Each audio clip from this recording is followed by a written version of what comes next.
Some of the cases we investigated on Animal Quest in 2025 still haunt me.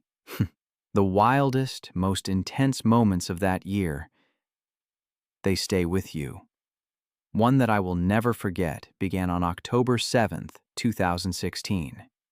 It was early morning in Wildwood Heights, an affluent neighborhood in Boulder, Colorado. The kind of place where modern homes back right up against the foothills of the Rockies. Lisa Hartwell, a 33-year-old marketing coordinator, was starting her usual 5 a.m. jog. She'd moved here for the mountain, living with urban convenience, and her morning run was sacred, a time for peace and stunning views. But that autumn had been unusually dry. Wildlife officials had warned of increased animal activity, as deer, elk, and their predators searched for water closer to human settlements. There had even been mountain lion sightings. Lisa had heard the warnings but dismissed them. She was confident her neighborhood streets were safe. Now, mountain lions, also known as cougars or pumas, are North America's second-largest wild cat species. Adult males can weigh between 115 and 220 pounds. They are powerful predators, perfectly adapted for hunting in mountainous terrain. Their stealth, speed, and jumping ability is incredible. They can leap vertically up to 15 feet and horizontally up to 45. They're primarily ambush hunters, targeting the neck and spine of their prey with quick, fatal bites.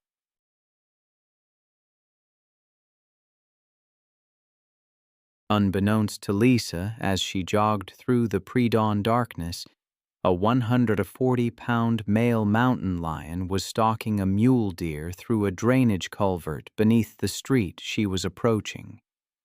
Lisa's approach disrupted the hunt, startling both the deer and the lion. The deer bolted, disappearing into the darkness, leaving the frustrated predator crouched in the shadows. The attack was sudden. Lisa passed within 10 feet of the culvert when the mountain lion exploded from the shadows, covering the distance in a single leap.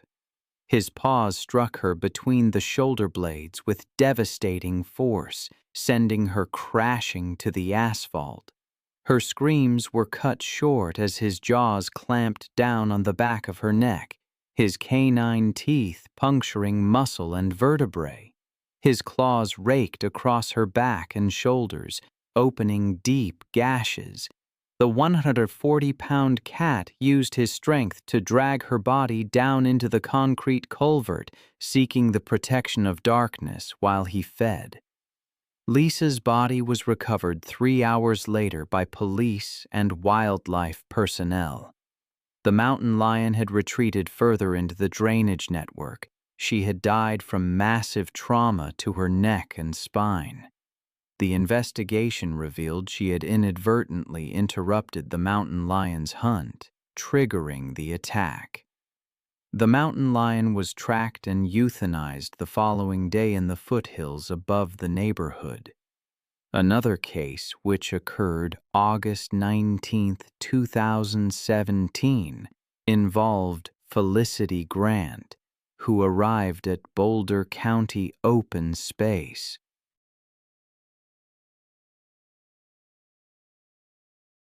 This vast wilderness area is known for its rugged terrain and diverse wildlife. But these areas also serve as prime habitat for mountain lions and other dangerous predators. Felicity Grant, a 39-year-old fitness influencer from Denver with over 5,000 social media followers, had planned what she called her ultimate wilderness transformation experience. She was known for her entitled attitude and belief that her athletic superiority made her exempt from rules. She had already caused multiple confrontations at the park entrance, berating the teenage park attendant for suggesting she read safety guidelines. Park Ranger Tom Bradley had attempted to brief Felicity on recent mountain lion activity during her permit application process. The area had experienced multiple cougar sightings over the previous month, including aggressive encounters. Felicity became increasingly hostile, interrupting Tom repeatedly. Mountain lions. Apex predators. They are perfectly adapted for hunting, especially in the mountains. I've read accounts of their power, their stealth. It's truly chilling. Adult males can weigh up to 180 pounds and stretch over 8 feet long. Their hind legs, capable of propelling them 40 feet in a single leap. And then, I read about Felicity. She had been warned. A fellow hiker tried to caution her about solo dawn hikes. Felicity dismissed her cruelly, suggesting the hiker was just a jealous local trying to sabotage a successful influencer.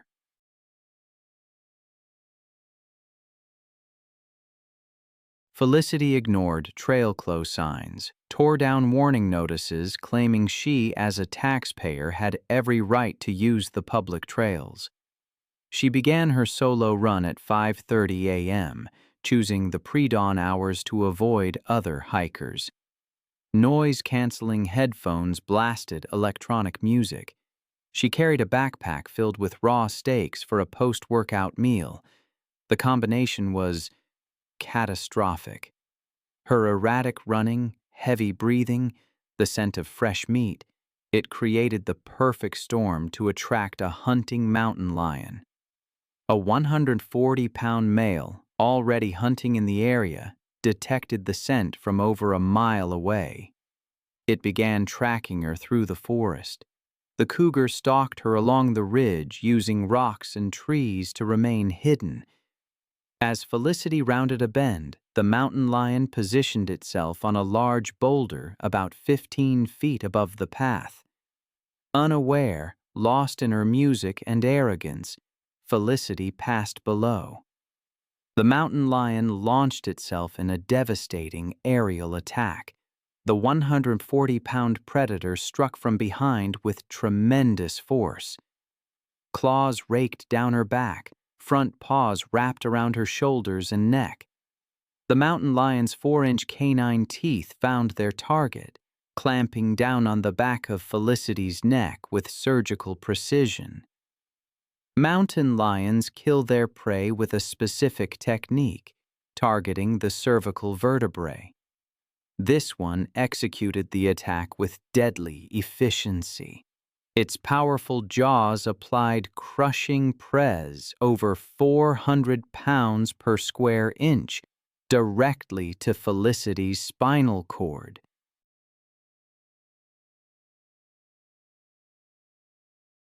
The connection between her brain and body severed instantly.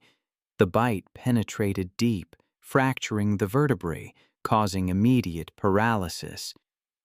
The cougar maintained its grip, claws securing its position. Hind legs continued raking, opening deep wounds that bled profusely. Within 2 minutes, Felicity was gone. Spinal cord severance, massive blood loss, suffocation. The mountain lion then dragged her body off the trail toward a secluded area. Her remains were discovered 3 days later by a search and rescue team. The location and condition were consistent with a mountain lion attack and subsequent caching behavior.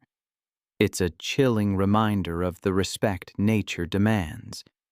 Then, there's the story of Jennifer Walsh. It was December 3, 2014, and fluorescent lights cast stark shadows across the kennels at the county animal shelter.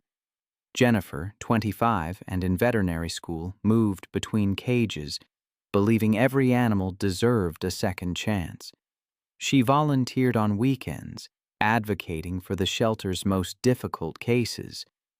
While others focused on friendly, adoptable dogs, she gravitated towards the aggressive ones, marked with red cards indicating immediate euthanization.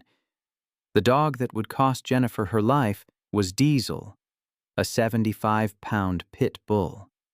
Scarred muzzle, eyes that seemed to hold years of rage, He'd been surrendered after multiple bite incidents, including an attack on a neighbor's child requiring emergency surgery.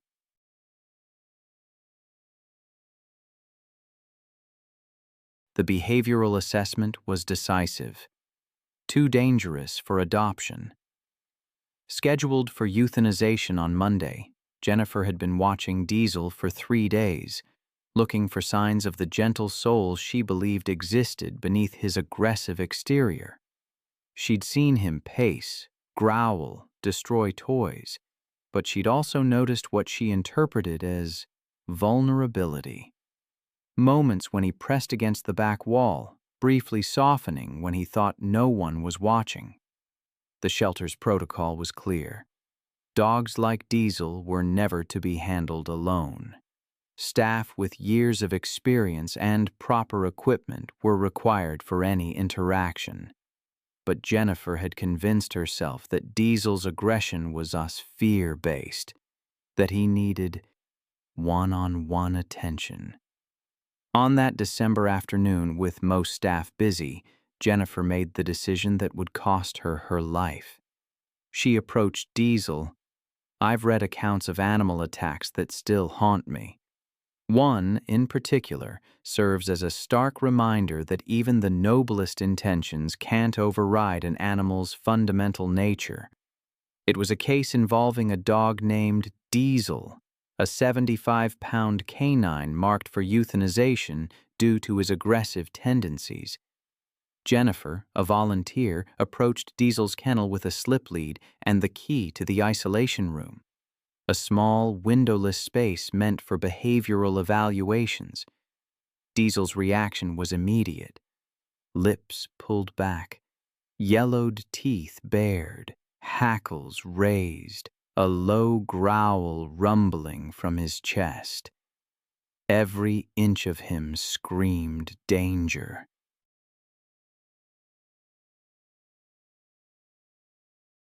But Jennifer saw fear where there was, in truth, calculation.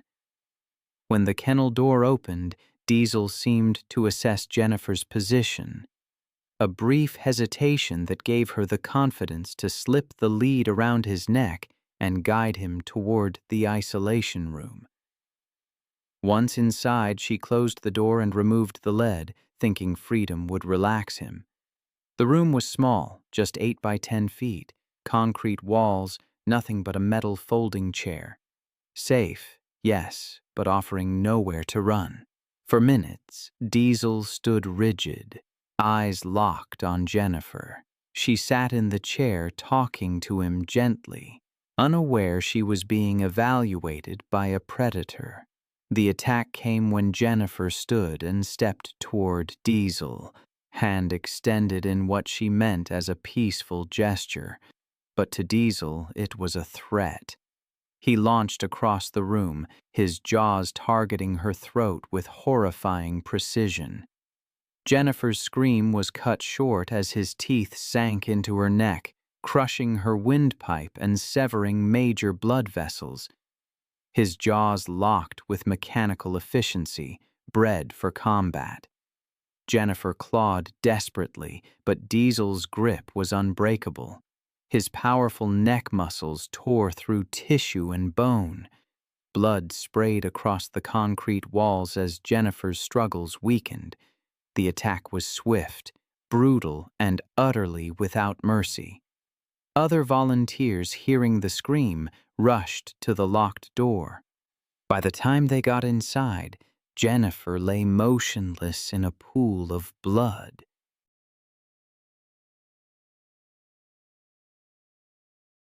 Diesel stood over her, muzzle stained red, eyes burning with the same aggressive intensity. Paramedics arrived quickly, but it was too late.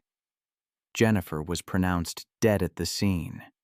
Her dream of becoming a veterinarian ended by the animal she hoped to save. Diesel was immediately sedated and euthanized, his death as swift and clinical as his attack.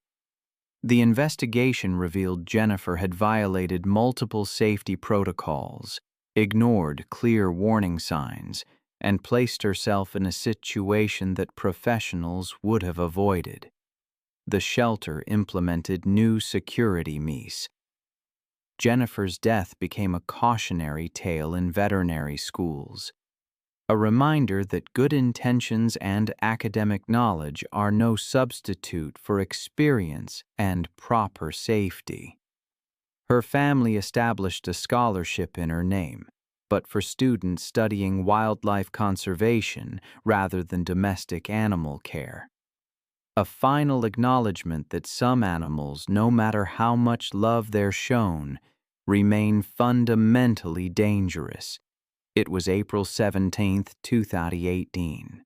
The humid Florida air hung heavy over the grounds of Sunshine Primate Sanctuary, a controversial facility that claimed to rescue primates while in reality exploiting them for tourist photographs. The 20-acre property housed over 30 primates in substandard conditions, generating revenue through photo sessions that legitimate sanctuaries would never permit.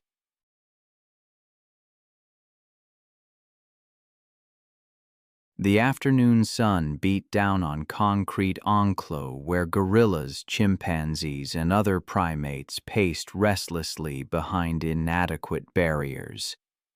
Jessica Rodriguez, a 31-year-old veterinary technician from Tampa, had visited the facility with her husband, Carlos, believing it was a legitimate conservation effort.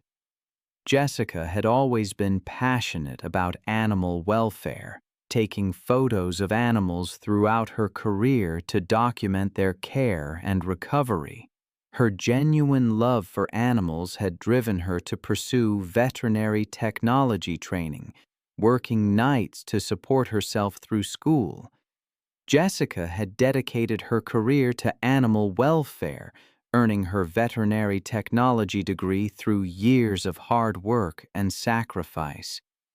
Her passion for primate conservation had led her to volunteer at legitimate sanctuaries and support organizations working to protect great apes in the wild.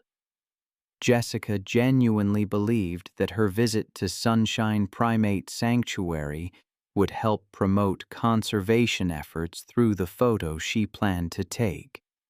That afternoon, Jessica was participating in what the facility marketed as an educational encounter with King, a 350-pound silverback gorilla who had been acquired from a defunct research facility. The sanctuary's minimal safety measures consisted of a chain-link barrier separating visitors from the gorilla's enclave, with no additional protection or supervision from qualified staff. Silverback gorillas are among the most powerful primates on Earth.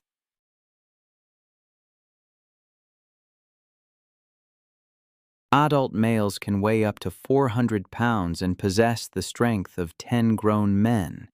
These magnificent animals are highly intelligent and emotionally complex, but they're also territorial and can become extremely aggressive when they perceive threats to their domain. I've seen firsthand how quickly a seemingly calm animal can turn. A shift from curiosity to violence can happen in seconds. Their strength is deceptive, masked by moments of apparent peace. I remember reading about Jessica, a photographer who tragically learned this lesson. She wanted to capture the intelligence and emotional depth of a gorilla named King at Sunshine Primate Sanctuary. He seemed calm enough, sitting near the fence, observing the visitors. Jessica, driven by her passion for conservation, thought she could create a powerful image by touching him. She mistook his patience for friendliness, not realizing it was the calculation of a territorial animal assessing a potential threat. The moment her hand crossed the barrier, King, a 350-pound silverback, grabbed her arm with incredible force. He pulled her against the chain-link fence. Jessica's scream echoed as his grip tightened. Visitors tried to help, but his strength was overwhelming. He used his other hand to grab her head and shoulders, pulling her harder against the inadequate fencing. His territorial instincts took over. His powerful hands inflicted devastating trauma to her head, neck, and arms.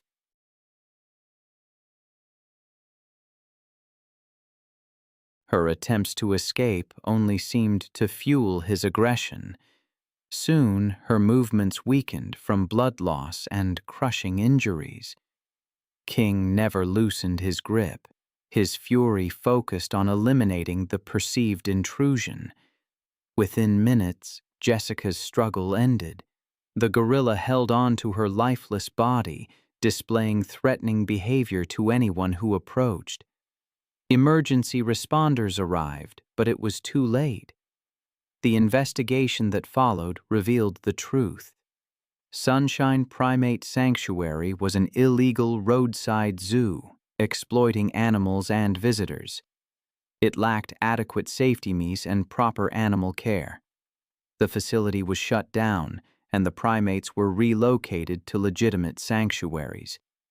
King was transferred to an accredited facility where he could live out his days in conditions suitable for his species. Jessica's death led to stricter regulations for animal sanctuaries and enforcement of wildlife protection laws. Her family established a foundation to support legitimate primate conservation efforts, ensuring her passion would continue through organizations that truly protected great apes. I then came across another case, this one from March 18, 2017, in Mountain View Estates, an upscale neighborhood in Asheville, North Carolina. It was the first warm evening of spring. Maria Santos, a 41-year-old single mother and part-time dog walker, was making her evening rounds. She had built a loyal clientele among the affluent homeowners, known for her reliability and love of animals.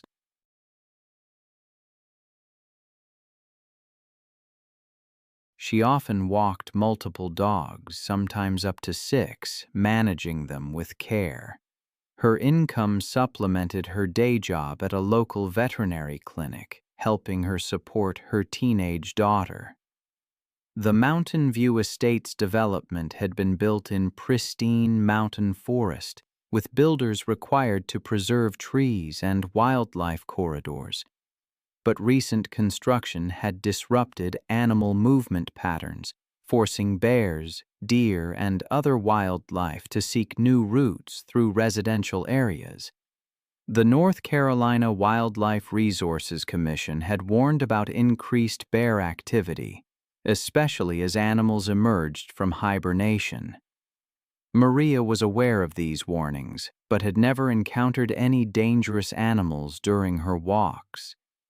She carried pepper spray and had received training on wildlife encounters.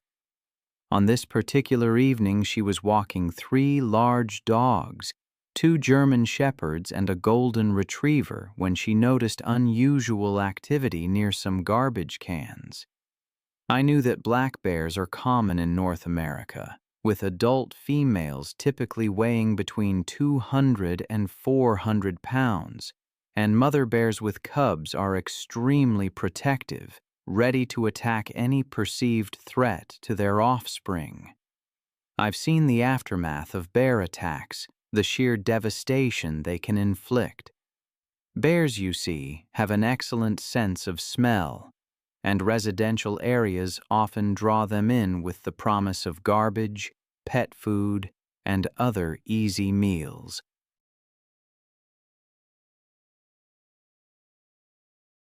And when surprised, or if they feel cornered, a bear can run up to 35 miles per hour. They possess the raw strength to break down doors, even overturn cars.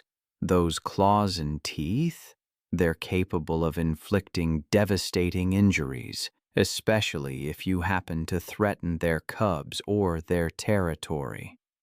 I remember reading about a woman named Maria. She was walking her dogs one morning when she approached an intersection where the garbage cans had been placed for pickup. That's when she saw her, a 300-pound female black bear rummaging through the containers with two small cubs. The mother bear had torn open several bags and was feeding on discarded food while her cubs played nearby.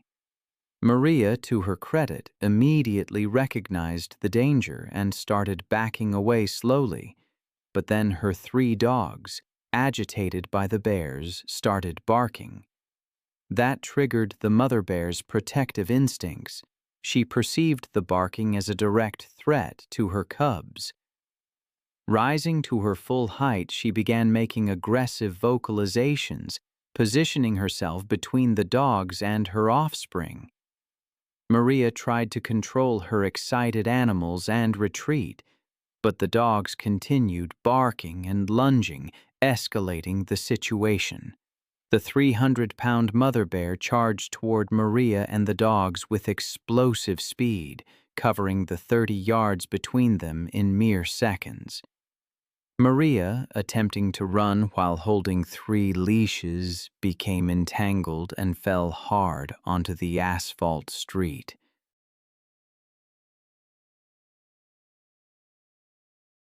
The dogs scattered, leaving Maria vulnerable as the enraged bear approached. The mother bear's massive paws struck Maria's back and shoulders with bone-crushing force, driving her face first into the pavement.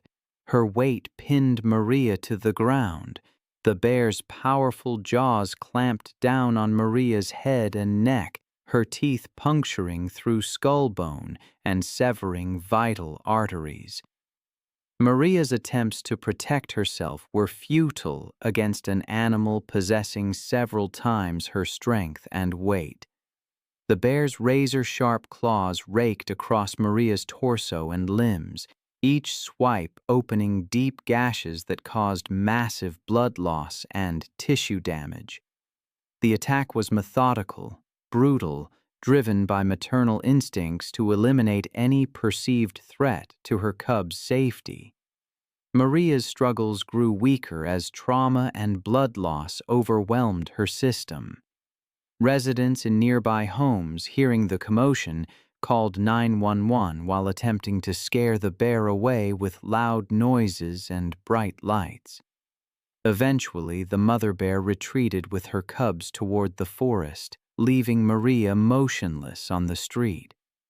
Paramedics arrived within minutes, but they were unable to save Maria. She had died from massive head and neck trauma. The investigation revealed that improperly secured garbage containers had attracted the mother bear and her cubs to the residential area, creating the conditions for the fatal encounter.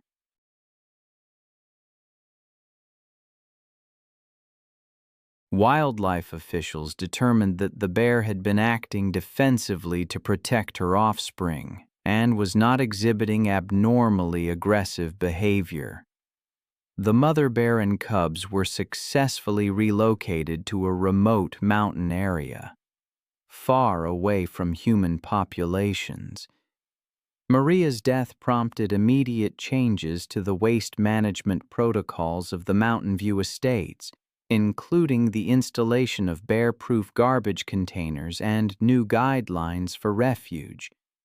The community also implemented an early warning system for wildlife sightings and began requiring all residents to remove potential attractants from their properties.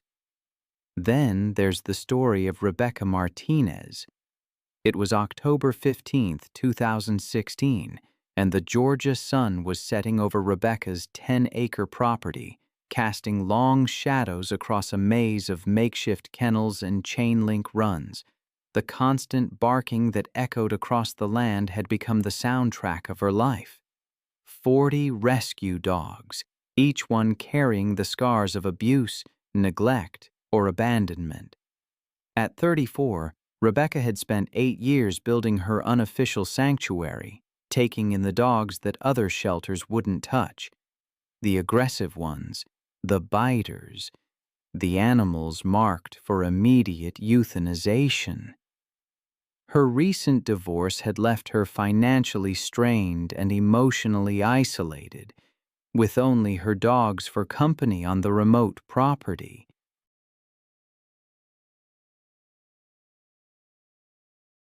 Rebecca's neighbors had grown used to the noise, though some whispered concerns about the woman who seemed to care more about dangerous animals than her own safety.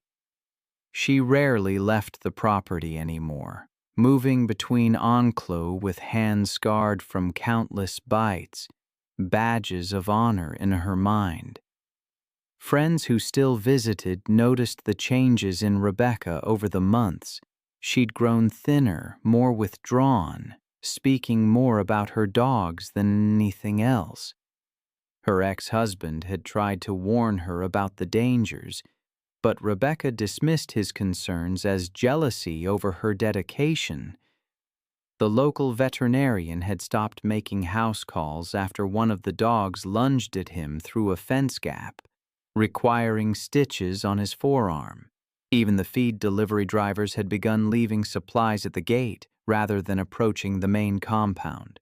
The main enclos housed her three largest rescues: Rex, a 90-pound pit bull mix with a history of severe abuse; Titan, an 85-pound Rottweiler cross; and Scar, a 75-pound mixed breed whose face told the story of his fighting past.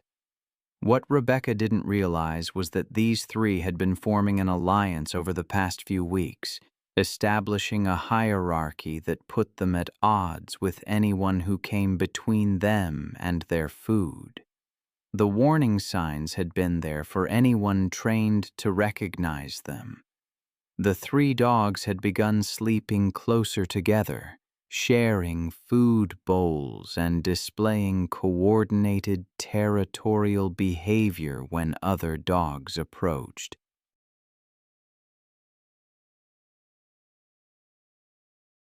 They'd started following Rebecca's movements more intently during feeding times, their body language shifting from grateful anticipation to something more predatory. But Rebecca, exhausted from managing 40 animals alone and emotionally invested in seeing progress. I've often wondered what goes through an animal's mind when the line between caretaker and prey blurs. There's a case that haunts me, a stark reminder that even the most profound connections can shatter in an instant. It involves a woman named Rebecca, who dedicated her life to rescuing dogs, only to meet a tragic end at their very jaws. Her story is a chilling example of how easily things can go wrong, even with the best intentions. Rebecca's daily routine was fraught with risk, especially the feeding. 5 buckets of kibble, the metallic clanging echoing, would send the dogs into a frenzy. One evening, after a thunderstorm, as she approached the enclos, something felt off. The air was heavy, not just with humidity, but with a sense of foreboding. As she unlatched the gate, her boots slipped on the muddy ground and the buckets crashed, spilling the kibble. Rex, a 90-pound dog she had rescued, was the first to react. But then something shifted in his eyes. She wasn't the savior anymore. She was competition. The attack was sudden and brutal. Rex slammed into her chest, his jaws tearing into her shoulder. Her screams were lost in the vastness of the property.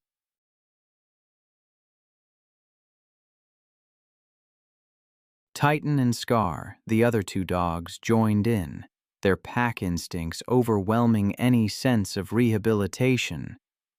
It was a feeding frenzy that lasted nearly 10 minutes. When it was over, Rebecca lay motionless, her body broken amidst the scattered kibble. It took 3 days for her body to be discovered. The dogs, showing no further aggression, were euthanized, along with others deemed too dangerous. Her death sparked debates and new regulations, but for those who knew her, it was too late. Another case that comes to mind occurred on April 3, 2017, in Thor, France. At the Thor Zoo Safari Park, Camille Morel, a fitness instructor seeking tranquility, decided to spend a weekend immersed in nature.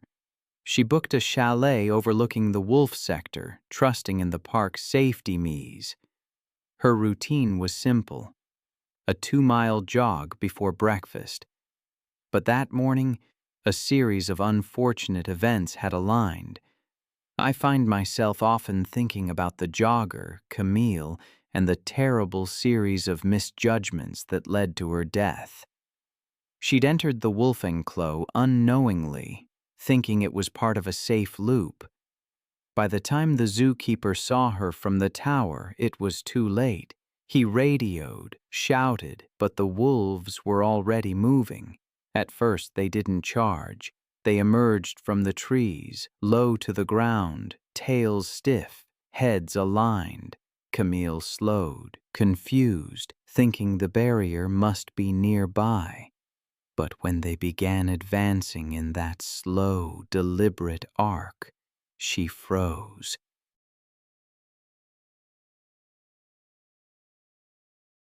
She turned, saw the empty stretch of gravel, and started running. The wolves matched her pace, then accelerated.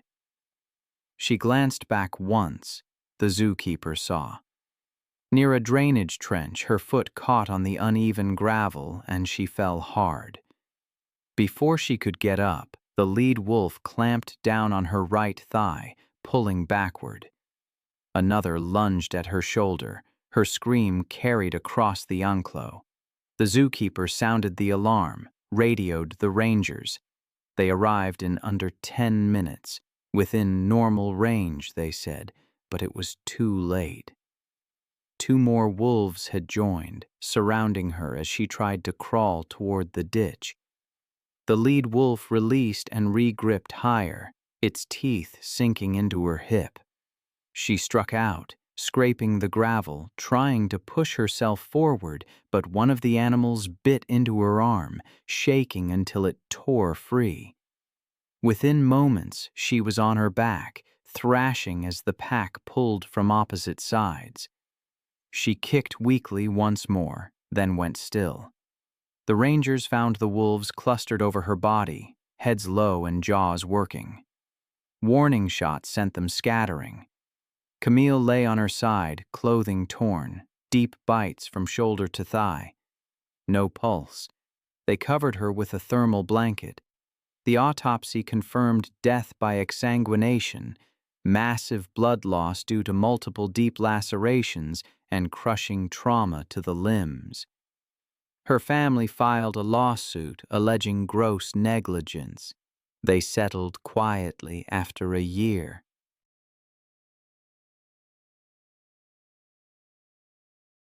The park implemented procedural retrofits, installing interlocks and alarms that trigger if any gate remains unlatched for more than 15 seconds. Then I think of July 22, 2016.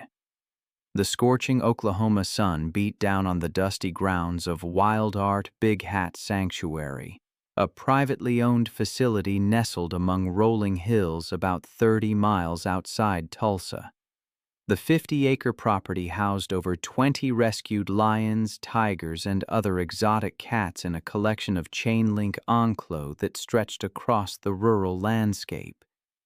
The afternoon air shimmered with heat while the distant sounds of roaring and pacing echoed from various habitats as the cats sought shade from the oppressive summer temperatures. Ashley Martinez, a 23-year-old college student from Dallas, had discovered the sanctuary through social media while road tripping with her boyfriend Jake through Oklahoma's quirky roadside attractions. Ashley was constantly seeking unique photo opportunities for her personal memories, having grown up taking pictures at every family vacation and special event. Her phone was filled with daredevil shots from cliff edges, abandoned buildings, and extreme sports activities that showcased her fearless personality to friends and family.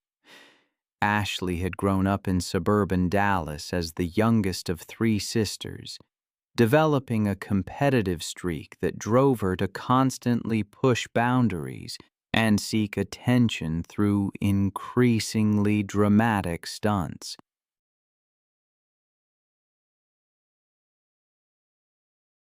Her psychology major at Texas Tech University had given her confidence in reading people and situations, but her academic knowledge didn't extend to understanding animal behavior.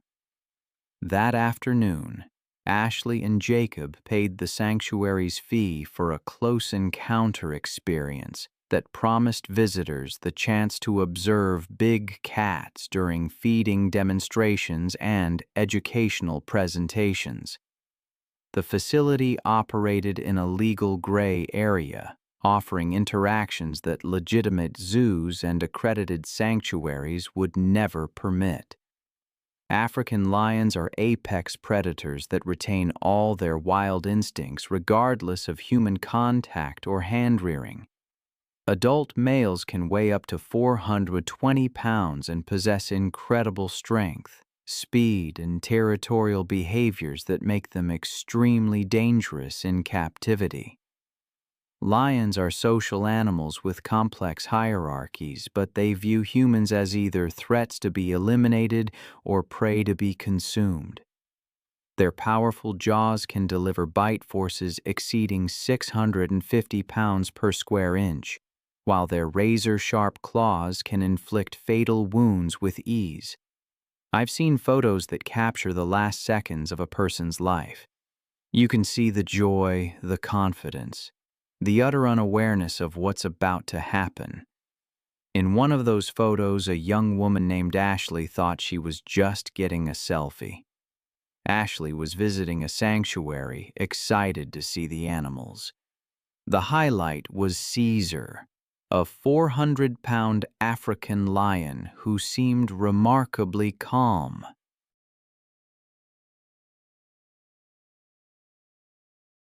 As the tour ended, Ashley saw her chance for the ultimate photo, a close-up selfie with Caesar. She asked her friend Jake to distract the owner while she climbed into the enclosure. Jake kept the owner busy, and Ashley quietly approached Caesar, climbing over the 4-foot chain-link fence. The massive lion was resting about 10 feet away, his golden eyes following her, but showing no immediate aggression. Ashley crouched down and held out her phone, ready to capture the moment. But as she moved closer, Caesar's demeanor shifted. His ears flattened slightly, and his tail began to twitch faster. Then, with explosive suddenness, he attacked. Millions of years of evolutionary programming kicked in the moment Ashley adjusted her pose, recognizing her as prey in his territory. The 400-pound lion launched himself at her. Ashley's phone flew from her hand as Caesar's paws struck her chest, driving her backward. His claws tore into her torso and shoulders. His jaws clamped down on her neck, his 4-inch canine teeth piercing through muscle and vertebrae. Caesar's territorial instincts drove him to continue the assault, his claws raking across Ashley's body while his bite held tight to her throat. Ashley's movements grew weaker as she lost massive amounts of blood and suffered spinal trauma. Jake's screams brought the sanctuary owner running, but Caesar's aggressive posture over his kill made intervention too dangerous. Within minutes, Ashley was gone.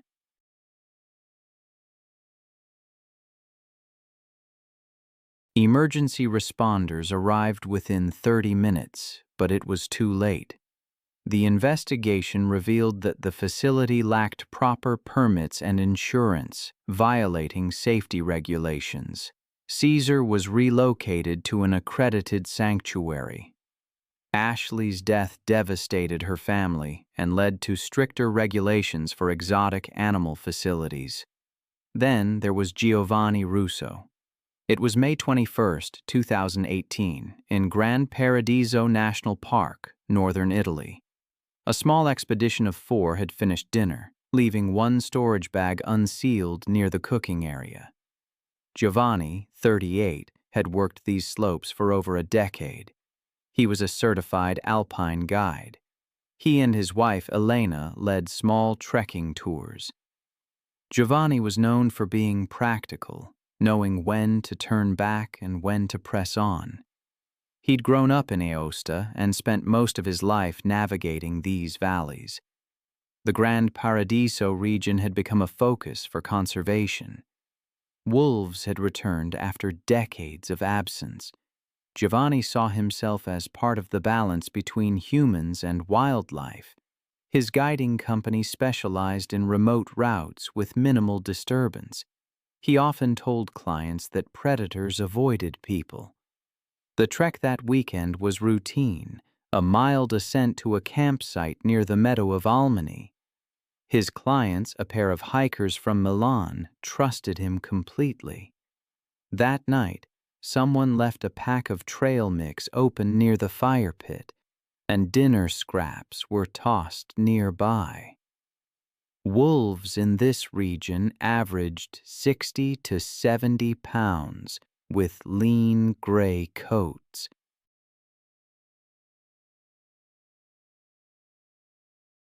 Normally nocturnal, they hunted red deer in coordinated packs.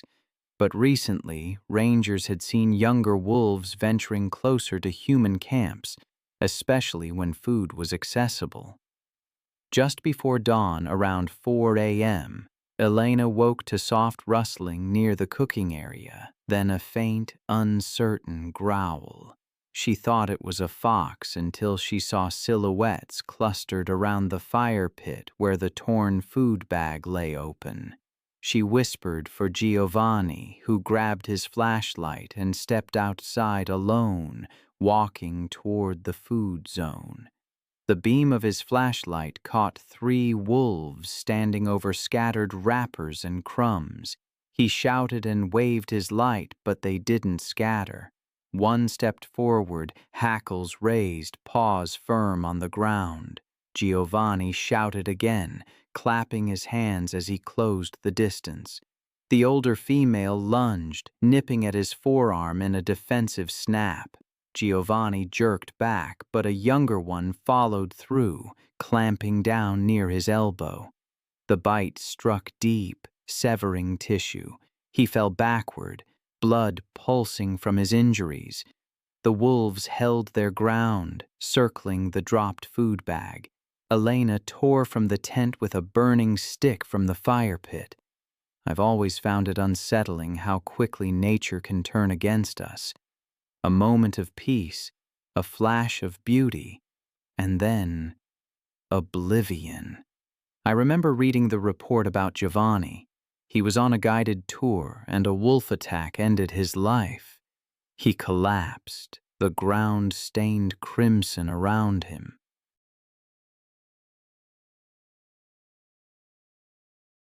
His wife's scream, the futile swing of a torch, it all happened so fast. He died there in the wilderness, his face untouched, but his neck bearing the brutal marks of the attack. A freak accident, they called it. A twist, a tear, a life extinguished almost instantly. A stark reminder that we are, at best, guests in a world that doesn't always welcome us. It brings to mind another tragedy, this one unfolding in the Sundarbans National Park in India on July 15, 2016. The Lawson family, seeking adventure, ventured into one of the most dangerous ecosystems on Earth. A vast mangrove delta, a labyrinth of tidal channels where the Ganges meets the Bay of Bengal. Saltwater crocodiles, venomous snakes, and, most terrifying of all, the Bengal tiger, uniquely adapted to hunt in these waters. Genevieve Lawson, it seemed, was a force of nature herself, demanding, dismissive, and determined to bend the wild to her will. There's a silence in the forest that speaks louder than any sound. I felt it myself, walking through places where something terrible has occurred. It's a stillness born of fear, a vacuum left by violence. November 15th, 2016, in the remote forests of Primorsky Krai, eastern Russia. The snow fell, a veil muting the usual sounds, and Nikolai Baranov's radio went silent. Nikolai, a 52-year-old forestry worker, had spent his life in those forests.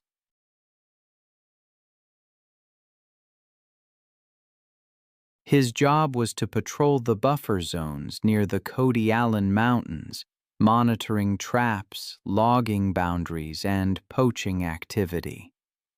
He lived alone near Dalner, his life synced with the forest's rhythms.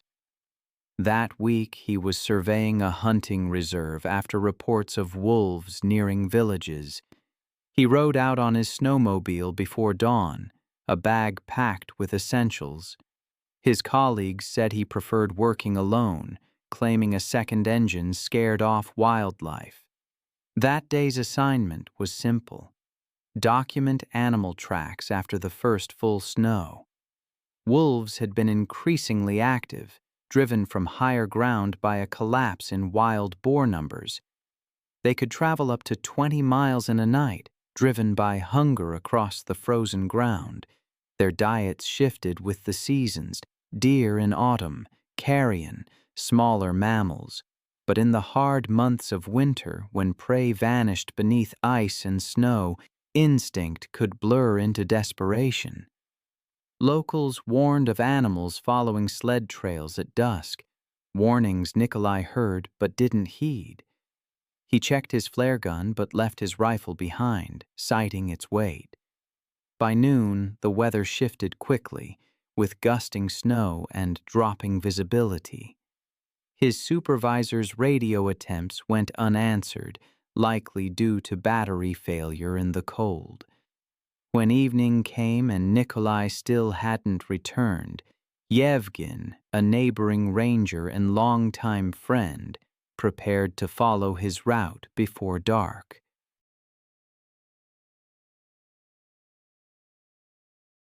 Yevgen rode out around 5 p.m., flashlight mounted on his snowmobile, a sidearm holstered under his coat. The tracks were faint but visible. A single snowmobile line winding north, stopping abruptly about 800 meters from the ridge. The engine was half buried in snow, its headlight faintly glowing. The scene showed Nikolai had dismounted, perhaps to clear ice. Around the site, another pattern emerged: paw marks, deep and overlapping, circling. The snow bore drag lines, evidence of pacing. Then the circle tightened. From that point, the scene unfolded as a sequence of struggle. Human footprints turned erratic, moving backward. A snapped branch, a torn glove, a smear of blood on the snowmobile's side panel. 30 feet beyond, the snow showed clear impressions of multiple bodies pressing down. Wolves and man.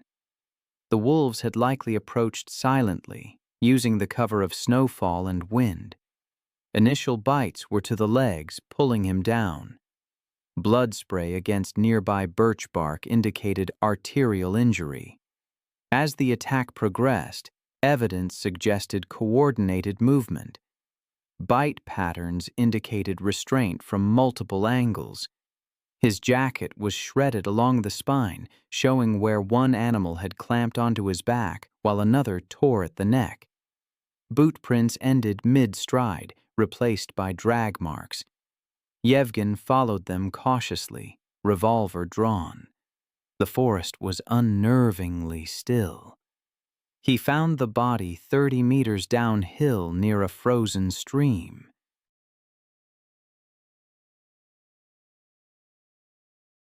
The snow around it was flattened and red.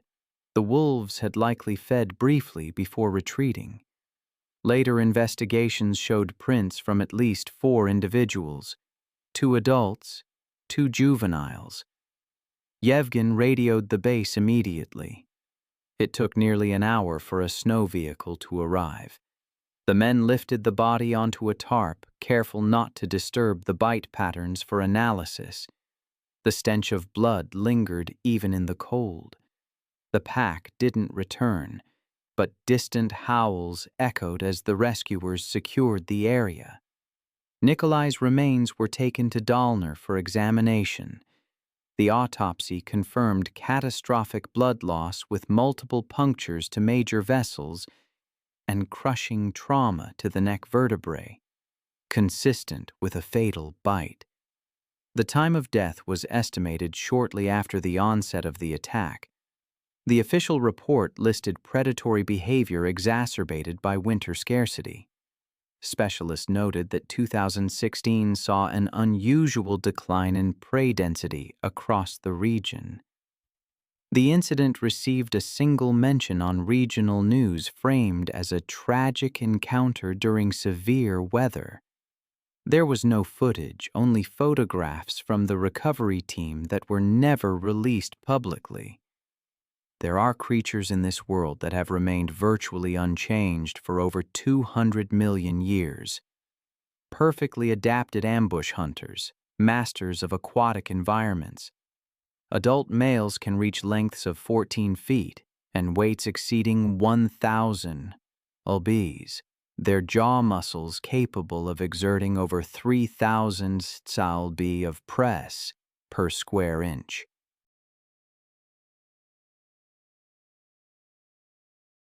I've always found them fascinating, these ancient reptiles. Walt, a recent transplant to Florida, learned a hard lesson about coexisting with these creatures. He'd sold his plumbing business up north, drawn to the promise of year-round golf and fishing. He bought a modest ranch home with water access, complete with a private dock. His evening routine involved sitting on his patio with a cold beer, watching the sunset and tossing breadcrumbs to the ducks. The Sunset Lakes community had been built on reclaimed wetlands, the developers creating retention ponds and canals to manage stormwater.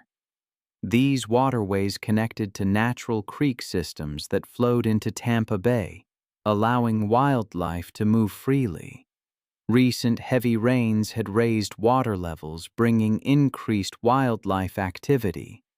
Walt had noticed more alligators, but he'd learned to coexist with them, or so he thought. His regular duck feeding created a reliable food source, attracting waterfowl from all over. What he didn't realize was that he was also attracting something far more dangerous. Alligators are opportunistic feeders, consuming anything they can overpower, including birds, fish, mammals, and occasionally humans. One evening, Walt was relaxing on his patio when he noticed his favorite fishing lure tangled in the vegetation near his dock. He waded into the knee-deep water, using a net to free the snagged lure. He'd done this many times before without incident, confident that the shallow water was safe.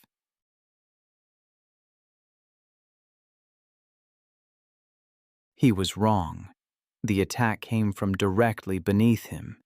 A 12-foot male alligator submerged motionless near the dock for over an hour, waiting for the ducks, exploded upward. The massive reptile's jaws clamped down on Walt's right leg with bone-crushing power, instantly fracturing his femur and severing major arteries. The alligator immediately initiated his signature death roll, spinning rapidly in the water while maintaining his grip.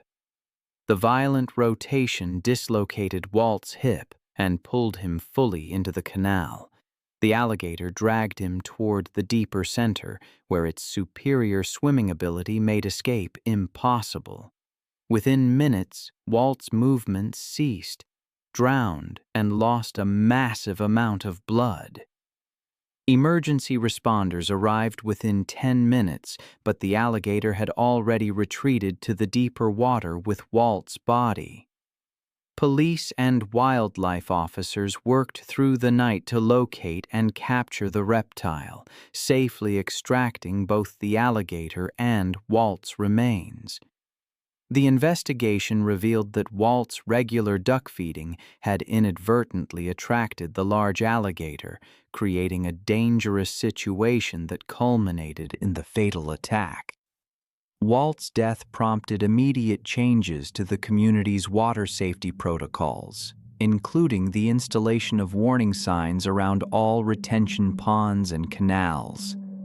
Around the same time, September 8, 2014, Michael Chen, a 35-year-old software engineer from Seattle, was visiting Florida for the first time.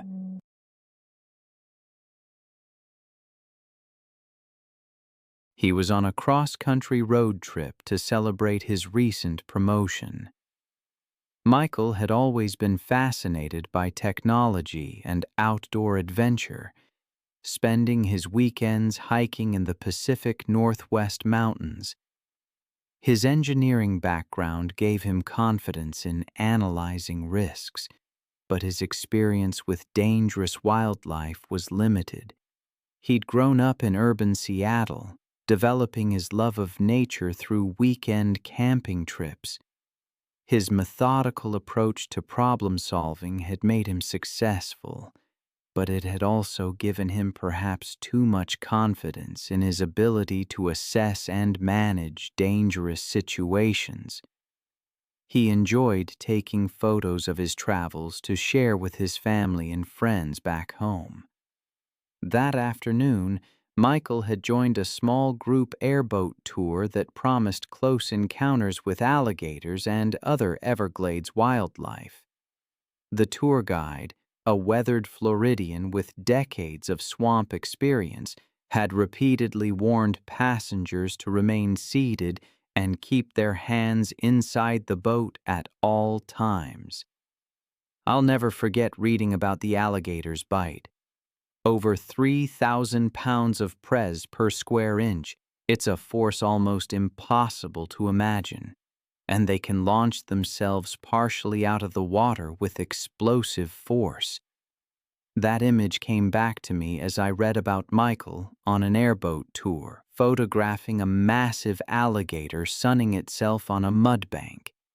It was an exceptional specimen, easily 12 feet in length and weighing over 800 pounds.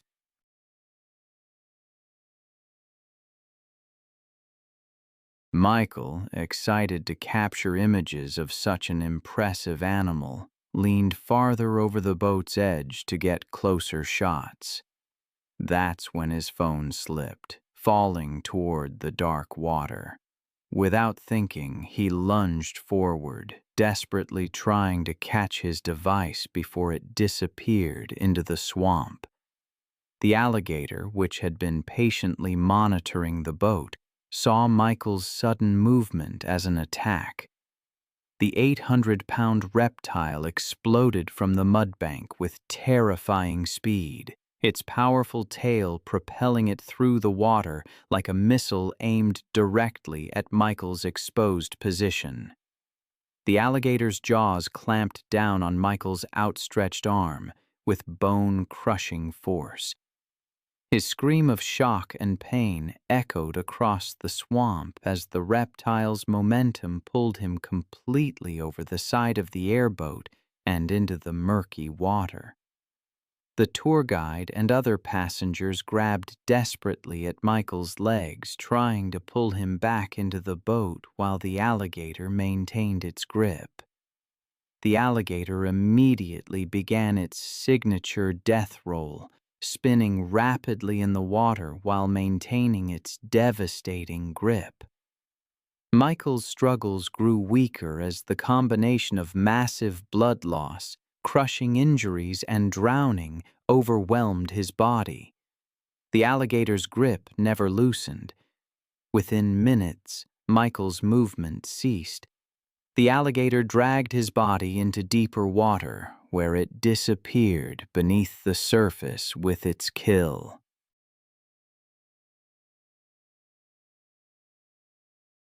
Emergency responders arrived within the hour, but Michael's body wasn't recovered until the following day. The tour company implemented physical barriers around all passenger seating areas and enhanced safety briefings. Michael's death prompted his family to advocate for stricter safety regulations in the wildlife tourism industry. The incident became a cautionary tale about the dangers of prioritizing photography over personal safety. It was July 8, 2017, and the Detroit summer heat shimmered off abandoned lots as Maria Santos loaded her car with dog food and water. At 28, she'd spent 5 years walking dogs by day and feeding Detroit's feral population by night. Recently laid off, she'd been spending more time in dangerous neighborhoods, trying to help animals most people considered beyond saving. The economic collapse had hit Detroit hard, leaving entire neighborhoods abandoned and creating perfect breeding grounds for packs of wild dogs. These weren't lost pets, but second- and third-generation feral animals that had never known human kindness, surviving by scavenging and defending territory. Maria's regular route took her through 6 abandoned lots, each home to a different pack. She knew their hierarchies, feeding schedules, and individual personalities. But the newest group concerned her the most. 6 dogs led by a large German Shepherd mix she'd nicknamed Alpha, including several animals she didn't recognize.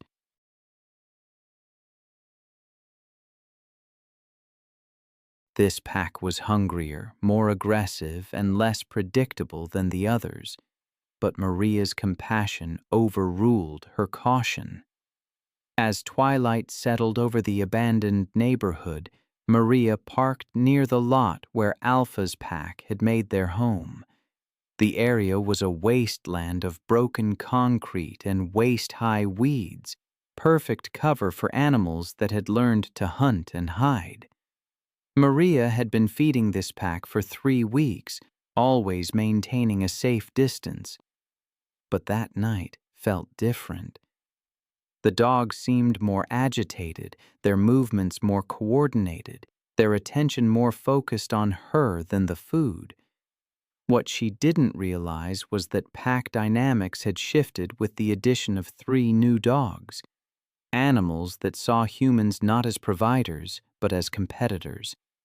Alpha emerged from the shadows first, his 80-pound frame moving with predatory grace. Behind him came the others, a scarred pit bull mix, 2 smaller dogs, and 3 newcomers whose breeds were impossible to determine. Their eyes reflected the dim streetlight like mirrors. Maria began distributing food as always, tossing handfuls of kibble in different directions to prevent fighting. But that night, the strategy backfired. Instead of dispersing to eat, the dogs began to circle. I've seen what packs of wild dogs can do. It's not a pretty sight, and it's a stark reminder that even animals we think we know can revert to primal instincts in the blink of an eye. There was a woman named Maria who learned this the hard way.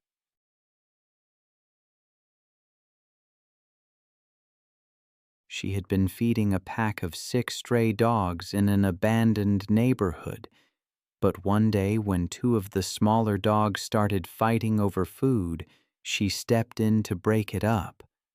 That's when Alpha, the leader, attacked. His 80 pounds slammed into her chest, knocking her onto the concrete. His jaws clamped onto her arm, and within seconds, the other dogs joined in. Their pack mentality erased any memory of her kindness. Maria's screams went unanswered in the empty neighborhood. The pack dragged her deeper into the lot, their coordinated attack a testament to generations of survival. These weren't pets gone bad. They were wild animals who saw humans as threats or prey. Her body was found the next morning. It took 3 days to capture all 6 dogs. They were euthanized, their wild nature making rehabilitation impossible. That story always reminds me of another, about a wildlife photographer named Kendra Sullivan.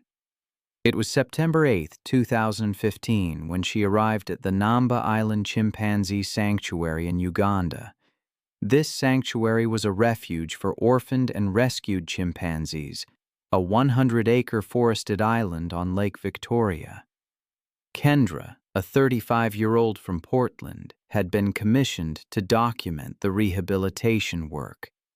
She was known for her fearless approach, having built her reputation on intimate portraits of domestic and farm animals.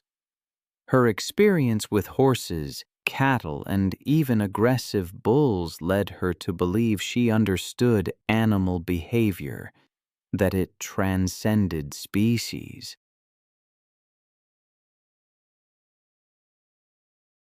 Her friend Amy Chen was there to film behind-the-scenes footage, but Dr. James Mukasa, the sanctuary's director, grew concerned as Kendra dismissed safety briefings, demanding access to restricted areas for better photographs. Peter Sally, a caretaker, repeatedly warned about the unpredictable nature of the chimpanzees. Kendra brushed off his concerns. The sanctuary housed 49 rescued chimpanzees, many traumatized by poaching or the illegal pet trade. Despite their rehabilitation, they retained all the instincts and physical capabilities of their wild counterparts. This made them extremely dangerous without proper barriers. Chimpanzees are incredibly powerful, about 5 times stronger than an adult human. Males can weigh up to 150 pounds and stand over 4 feet tall with massive muscles. Their grip strength can exceed 1,300 pounds per square inch, enough to crush bones, and they have large canine teeth over 2 inches long for defense and dominance. During the tour, Kendra grew frustrated with the viewing restrictions. She wanted access to the maintenance areas where staff entered the enclosure for cleaning and medical care. Dr. Mukasa explained that these areas were strictly off-limits due to the danger of direct contact with the chimpanzees. While the group observed chimpanzees in a distant enclosure, Kendra noticed an unlocked gate leading to a maintenance corridor.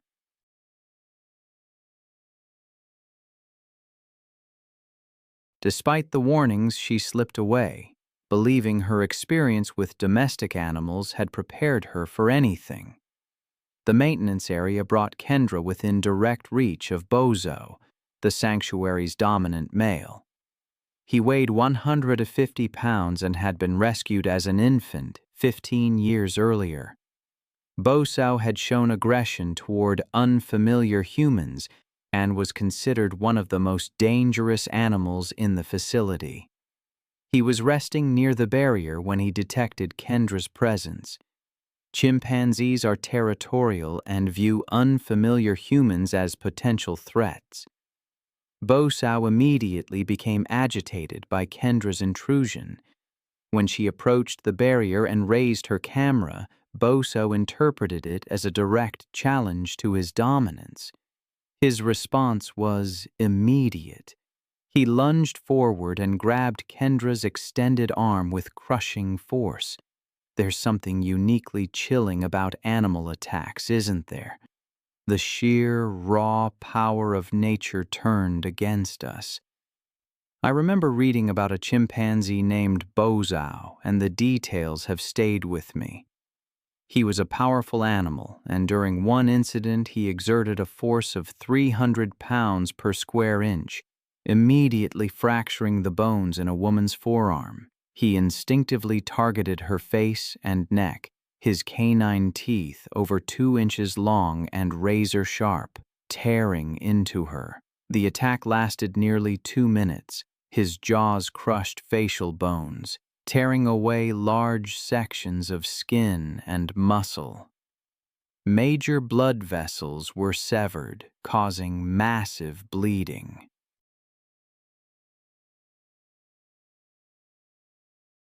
Her attempts to defend herself were futile against his overwhelming strength. Another man, hearing the screams, used high-press water hoses to drive Bozo away. But it was too late.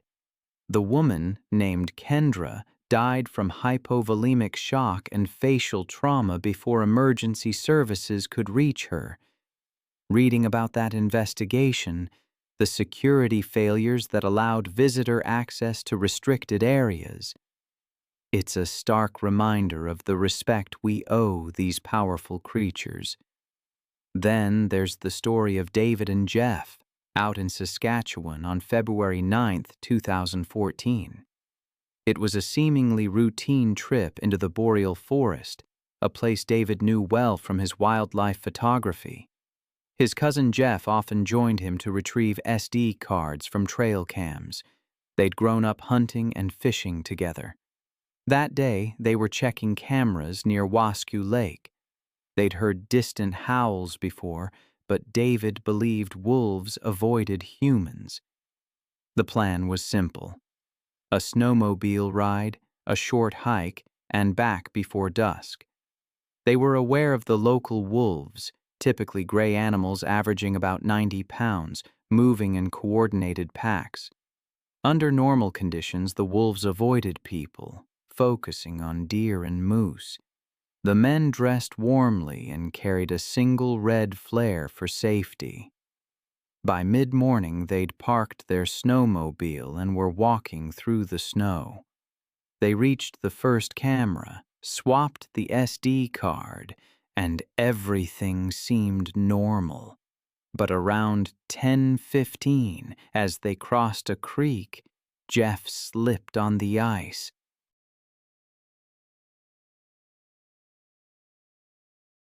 David helped him up, steadying him by the arm.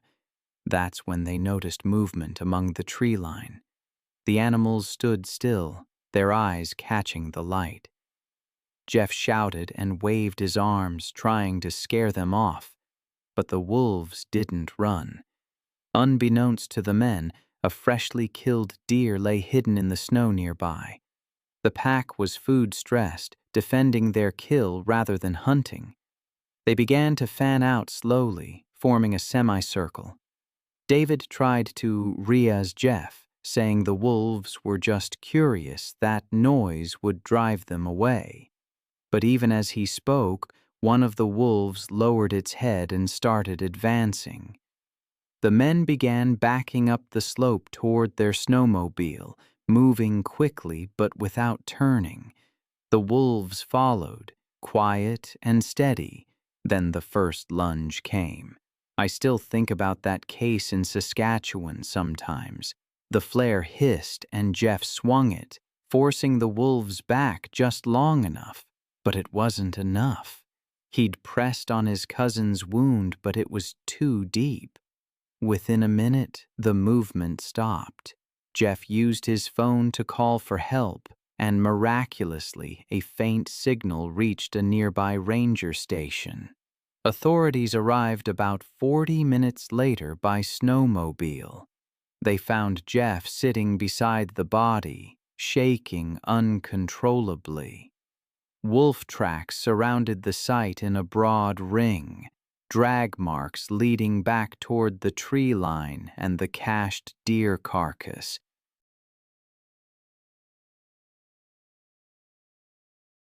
The official report listed the cause of death as exsanguination from femoral artery trauma, consistent with large animal bites. Provincial conservation officers, assisted by federal wildlife agents, closed the area within the hour. Samples were taken from bite margins for DNA analysis, and the implicated pack was later trapped and relocated to a remote management zone north of Reindeer Lake.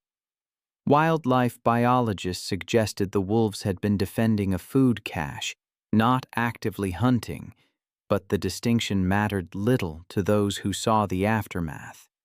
Then there was December 9th, 2018. An unusually warm winter evening in the hillside community of Canyon Vista in suburban Los Angeles. This residential development was built where urban sprawl met the wild chaparral of the Santa Monica Mountains. Homes perched on steep slopes with spectacular views of the city below. Kevin Chen, a 16-year-old high school junior and varsity basketball player, was running late after practice and decided to take his usual shortcut through an undeveloped lot rather than follow the longer route along the main road. Kevin was an honor student and star athlete who balanced academic excellence with athletic achievement, earning recognition as one of his school's most promising college prospects. He lived with his parents and younger sister in a modern home that backed up against the natural open space that made Canyon Vista such a desirable address.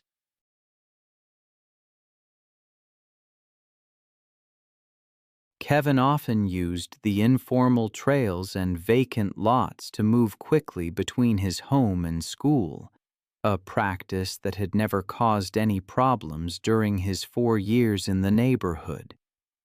But the Canyon Vista area had been experiencing increased wildlife activity following a series of devastating wildfires that had burned thousands of acres in the surrounding mountains.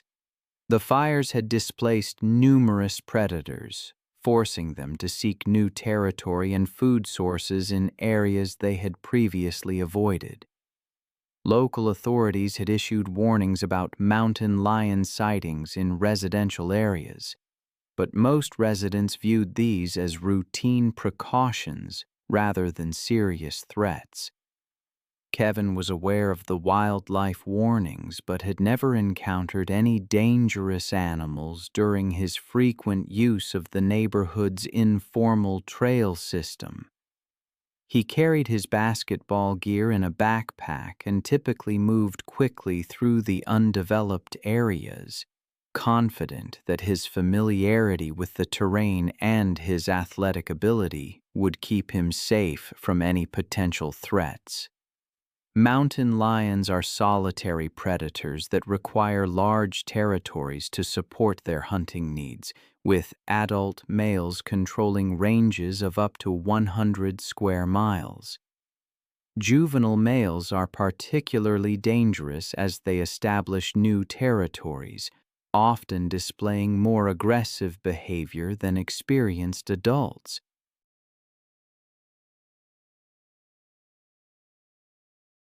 These young cats are less skilled at hunting natural prey and may target easier victims, including domestic animals and occasionally humans.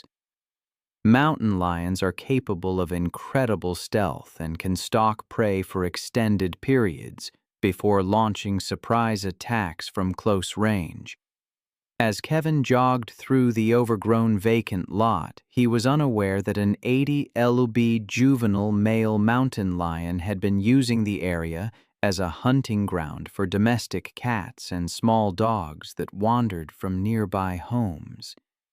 The young cat had been displaced from his natal territory by an older, more dominant male, and was desperately seeking to establish new hunting grounds that could support his survival. The mountain lion had been stalking Kevin for several hundred yards, moving silently through the dense brush while staying downwind to avoid detection. The cat's hunting instincts were triggered by Kevin's size, movement pattern, and the fact that he was alone and vulnerable in the predator's newly claimed territory. The attack came from behind as Kevin navigated through a particularly dense section of chaparral. The 80 lb mountain lion launched himself from the brush with explosive force, his powerful hind legs propelling him through the air to land squarely on Kevin's back. The impact drove Kevin face first into the rocky ground, while the cat's claws found purchase in his shoulders and back.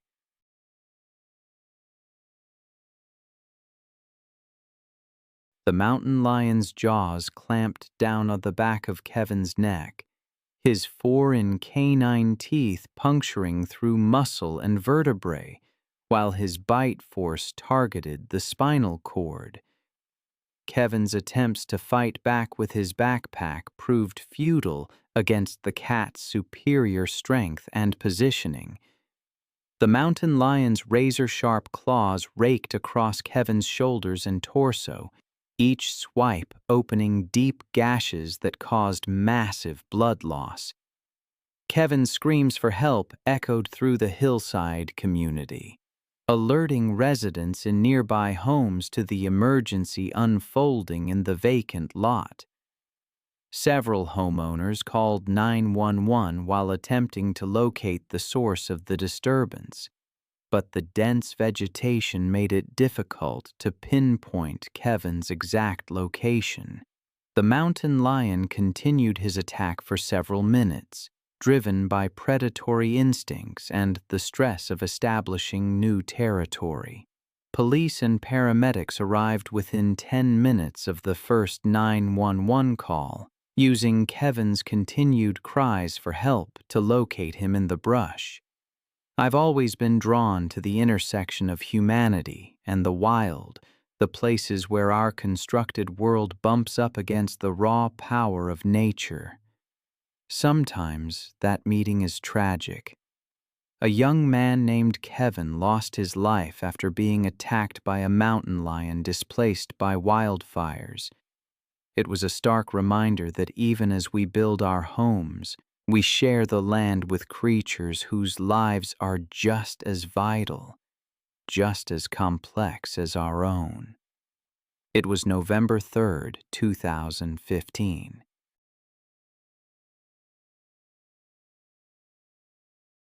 On that day, the sprawling grounds of Loner Exotic Ranch stretched across 300 acres of East Texas countryside. Here, wealthy clients paid handsomely for photo sessions with dangerous predators, a practice that always felt ethically murky to me. The private facility operated in the shadows of legitimate wildlife conservation, offering interactions that accredited zoos would never permit. That afternoon, the sun cast long shadows across custom-built encloses housing tigers, lions, and other big cats acquired through, shall we say, questionable channels. A 27-year-old personal trainer from Houston named Brandon Walsh had discovered the ranch through word of mouth. He was passionate about fitness and adventure, always seeking new challenges that would test his limits. He'd saved for months to afford this experience, viewing it as the ultimate test of his courage and confidence around dangerous animals. Brandon had built his personal training business through dedication and hard work, developing a reputation for helping clients overcome their fears. His confident personality and fearless approach to challenges had made him popular. Perhaps his success had made him overconfident about his ability to handle any dangerous situation. That afternoon, Brandon paid the ranch's exorbitant fee for a private photo session with Sasha, a 300-pound female Bengal tiger who had been hand-raised from a cub.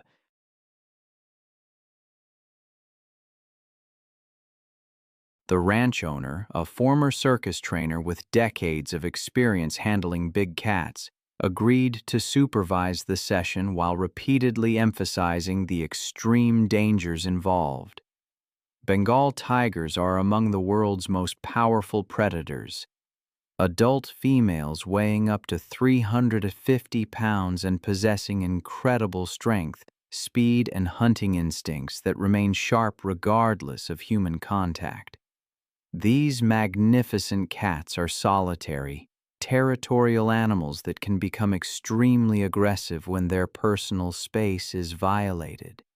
Their powerful jaws can deliver bite forces exceeding 1,000 pounds per square inch, while their razor-sharp claws can grow up to 4 inches long.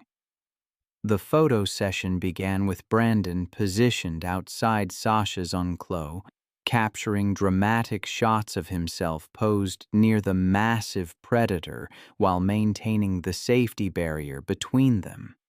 However, Brandon quickly became frustrated with the distance, believing he needed closer contact to create the dramatic photos he had envisioned. He convinced the ranch owner to allow him closer access to Sasha, arguing that his physical conditioning and confident energy would keep the tiger calm during the shoot. Against his better judgment and all established safety protocols, the owner agreed to let Brandon enter a smaller holding area adjacent to Sasha's main enclosure. The holding area was separated from Sasha's territory by only a chain-link barrier, bringing Brandon within arm's reach of the massive predator.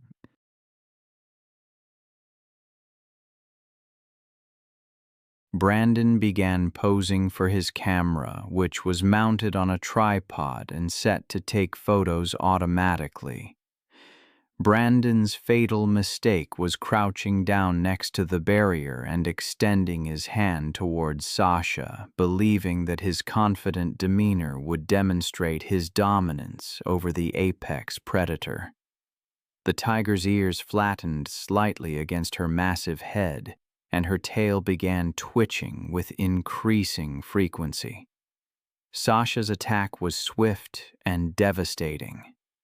The moment Brandon moved suddenly to adjust his pose for another photo, the tiger's hunting instincts activated with explosive force.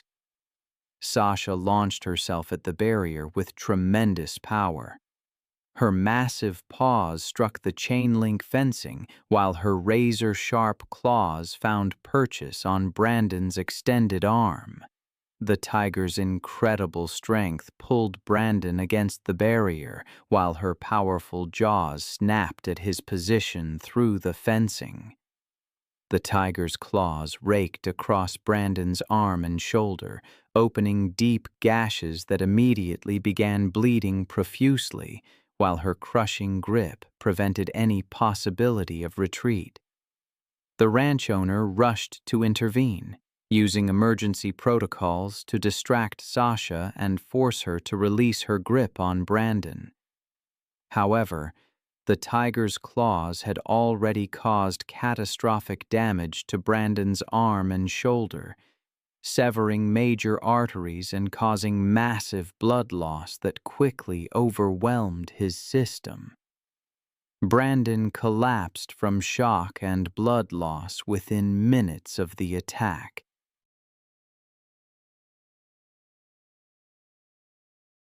His physical conditioning proving useless against injuries that no human could.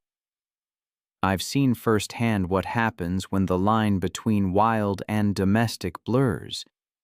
In Texas, a fitness model named Brandon was killed during a photo shoot with a tiger named Sasha. It's a stark reminder that even seemingly controlled environments can turn deadly in an instant.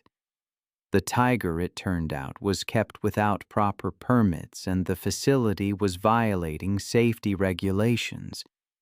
Then there was Tommy Rodriguez, a puppy mill operator in Missouri. It was August 19, 2013, and the thick heat seemed to amplify the stench of neglect that permeated his illegal breeding operation. Tommy had been running these mills for over a decade.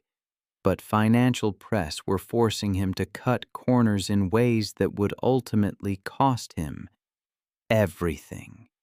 His property was a maze of makeshift kennels, housing nearly 80 dogs in various states of neglect, but it was the security side of his operation that was most chilling.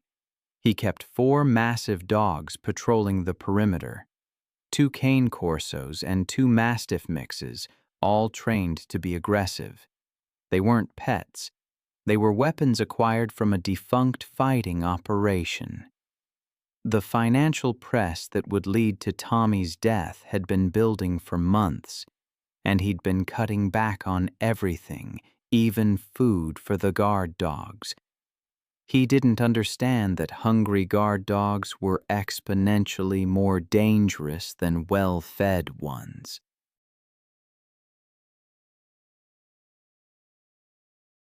Hunger sharpened their predatory instincts, made them more territorial, and reduced their tolerance for human presence. I've seen what desperation can drive creatures to do. Tommy, who ran one of Missouri's largest illegal puppy mills, learned that lesson in the worst way imaginable. He was found dead, his body partially consumed in the dirt near the feeding area. The very dogs he used to guard his operation, trapped by their own hunger and aggression, had turned on him. His body lay undiscovered for 3 weeks, the dogs continuing to feed on his remains while others trapped in kennels starved to death. The stench of death, as it always does, eventually drew attention. When the sheriff's deputies arrived, the scene was beyond day on. Tommy's remains scattered, dozens of dead and dying dogs in makeshift kennels. The surviving guard dogs, aggressive to the last, were shot on sight. The investigation unveiled the full horror of Tommy's operation: breeding females in deplorable conditions, puppies dying from disease, and financial records revealing sales of sick animals across state lines. The surviving dogs, too far gone, were euthanized.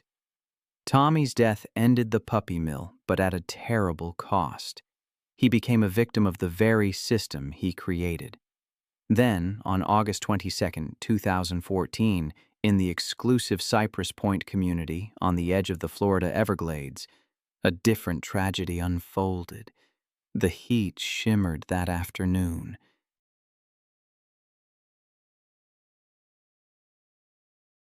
Roberto Mendez, a 35-year-old landscaper, was working alone, maintaining the pristine grounds. He built his landscaping company from the ground up. It supported his wife and 2 young children. Cypress Point was built on reclaimed wetlands with artificial lakes connected to natural waterways.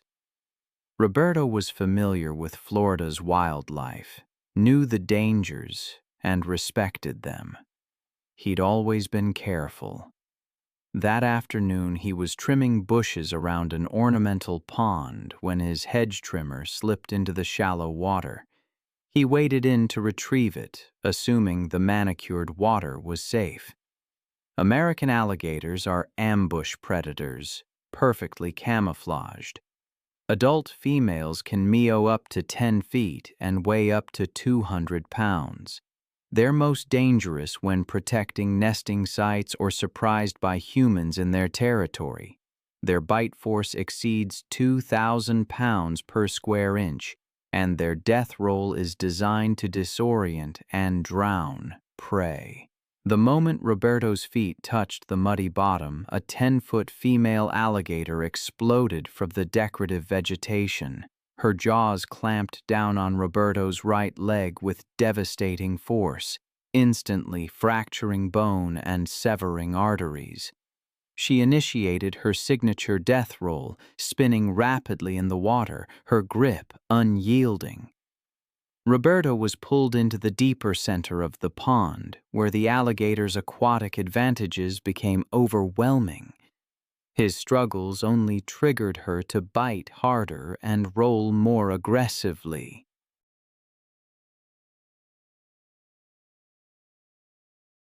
Roberto's screams echoed across the manicured grounds as the alligator continued her relentless death roll. The spinning motion dislocated his knee and hip, causing massive internal bleeding. The clear water turned red as his struggles weakened. A homeowner heard the cries and rushed to investigate. I've spent years studying apex predators, but some stories still chill me to the bone. Imagine this. A woman convinced that her money could buy her anything, even safety, in the face of a great white shark. She demanded unrestricted access, believing her intelligence made her invulnerable. The waters around Neptune Islands held some of the largest great whites on Earth, apex predators that had ruled these seas for over 400 million years. It was March 22, 2017, when Tara Whitfield arrived at the Neptune Islands off the coast of South Australia. It's one of the world's premier great white shark diving destinations. The remote rocky outcrops jutted from the Southern Ocean, surrounded by crystal clear waters plunging to depths of over 200 feet. These nutrient-rich waters served as a natural highway for migrating great whites, drawing them to hunt the abundant seal colonies. Tara, a 38-year-old marine biology graduate student from Los Angeles, had booked the most expensive shark cage diving package available. Almost immediately, she began making unreasonable demands. Known for her entitled attitude, she berated Captain Steve Morrison and marine biologist Dr.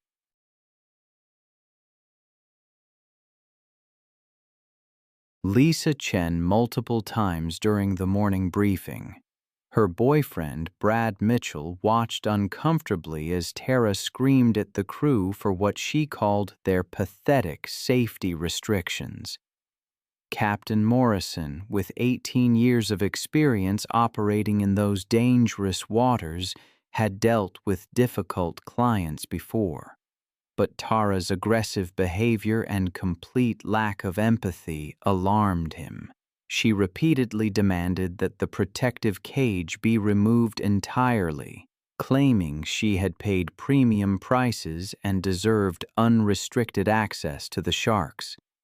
When Dr. Lisa Chen attempted to explain the life-threatening dangers, Tara dismissed her as an incompetent employee who was clearly jealous of successful people. Tara had convinced herself that her graduate student status and expensive booking fee entitled her to special treatment. She threatened to destroy the company's reputation online and file lawsuits if the crew didn't provide her with the extreme experience she demanded. Her complete disregard for safety became evident when she suggested that crew members should enter the water first to test whether the sharks were dangerous.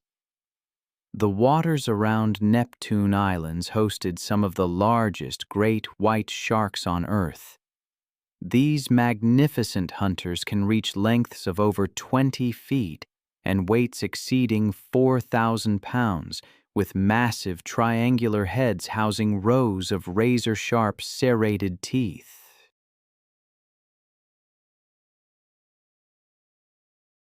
Each tooth measures up to 3 inches in length and is designed to slice through flesh and bone with devastating efficiency.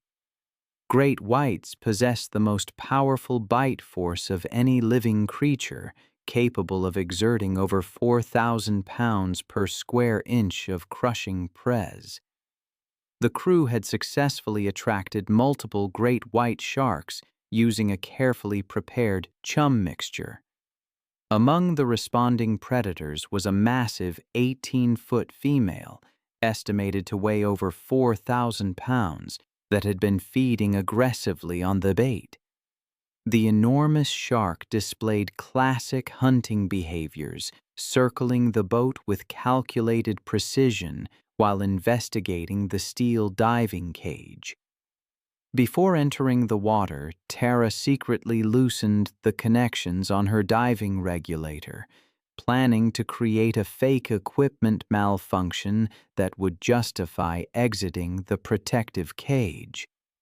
She believed she was clever enough to manipulate the situation to get the unrestricted shark access she felt entitled to. Once submerged in the protective cage, Tara immediately began signaling fake distress to the surface crew, pointing frantically at her sabotaged regulator.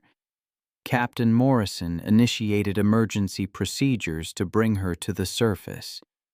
But instead of ascending, Tara swam away from the cage toward the feeding sharks, believing her superior intelligence made her invulnerable.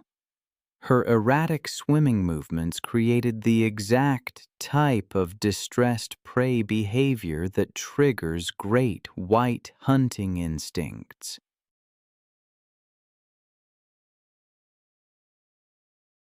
The massive female great white detected Tara's panicked swimming immediately and abandoned the chumbait to investigate this new potential prey. The enormous predator approached from below at speeds exceeding 25 miles per hour. The shark's assault was swift and devastating. Rising from the depths like a living torpedo, the great white struck Tara from below with tremendous force, its massive jaws opening to reveal rows of gleaming serrated teeth. The impact drove Tara upward, as the shark's jaws clamped down around her torso with bone-crushing prez. The razor-sharp teeth sliced through her wetsuit and deep into her chest and abdomen. The crushing bite force of 4,000 pounds per square inch shattered Tara's rib cage instantly, puncturing both lungs and severing major blood vessels throughout her torso. The shark's powerful jaw muscles continued applying prez, while its head thrashed violently from side to side, the signature feeding behavior that allows great whites to tear away large chunks of flesh. The violent shaking motion severed Tara's body at the waist, separating her upper and lower torso. I've seen what these animals can do. The power in their jaws, the speed of their attacks. I remember reading about a woman named Tara who believed her money could override natural predator behavior during a shark cage dive. She was fatally wrong. She deliberately sabotaged equipment and violated safety protocols.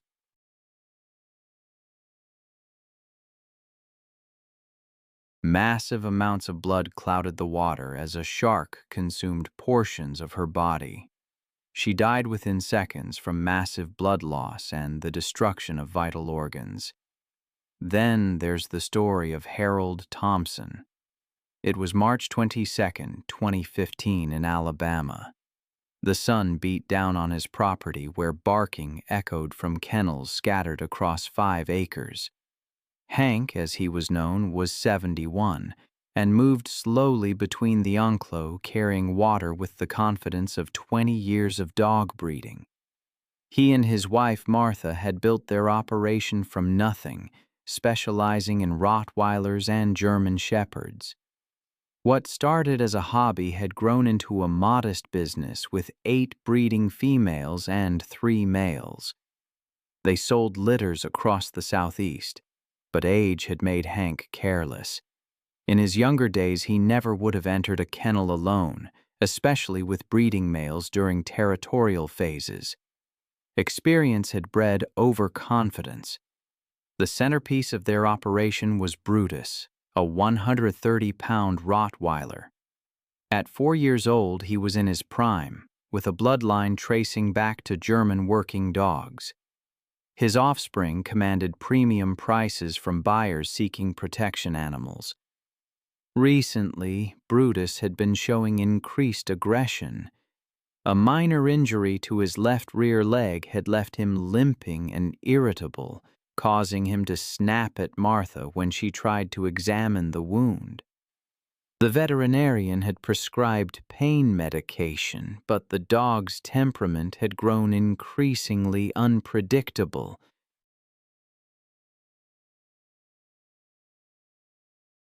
Martha had expressed concerns about Hank working alone with Brutus, but Hank dismissed her worries. He'd raised Brutus from a puppy and believed their bond was unbreakable. On that March afternoon, Martha had driven into town for supplies, leaving Hank alone with the dogs. The kennels needed cleaning, water bowls required filling, work Hank had done thousands of times before. Brutus watched from his kennel as Hank approached, the dog's dark eyes tracking every movement. The animal was panting heavily despite the shade, his injured leg causing him to shift uncomfortably. Pain has a way of making even docile animals unpredictable, and Brutus was far from docile. Hank unlocked the kennel gate and stepped inside, bucket in hand, his attention focused on the dirty water bowl in the corner. He'd performed this routine hundreds of times, but today, Brutus was different. The dog's ears were pinned back, his tail held low, his massive body coiled with tension. As Hank bent down to clean the water bowl, his back turned to the dog, Brutus made his decision. There was no growling, no warning, just a 130 pounds of muscle launching through the air with devastating force. The impact drove Hank face first into the concrete floor, his bucket clattering away as Brutus's jaws found their target. The dog's teeth sank deep into Hank's throat, crushing his windpipe and severing major blood vessels in a single catastrophic bite.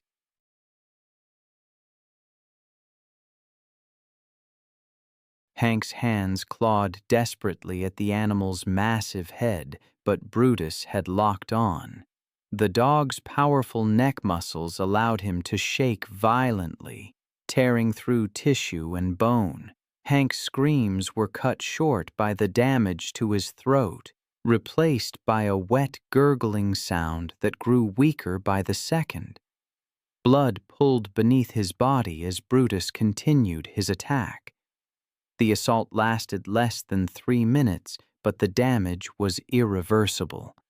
When Brutus finally released his grip, Hank lay motionless on the kennel floor. Martha returned home 2 hours later to find the property strangely quiet. She called out for Hank as she walked toward the kennels but received no response. When she rounded the corner and saw Brutus standing guard over her husband's body, the full horror became clear. The dog's reaction to Martha's presence was immediate and threatening.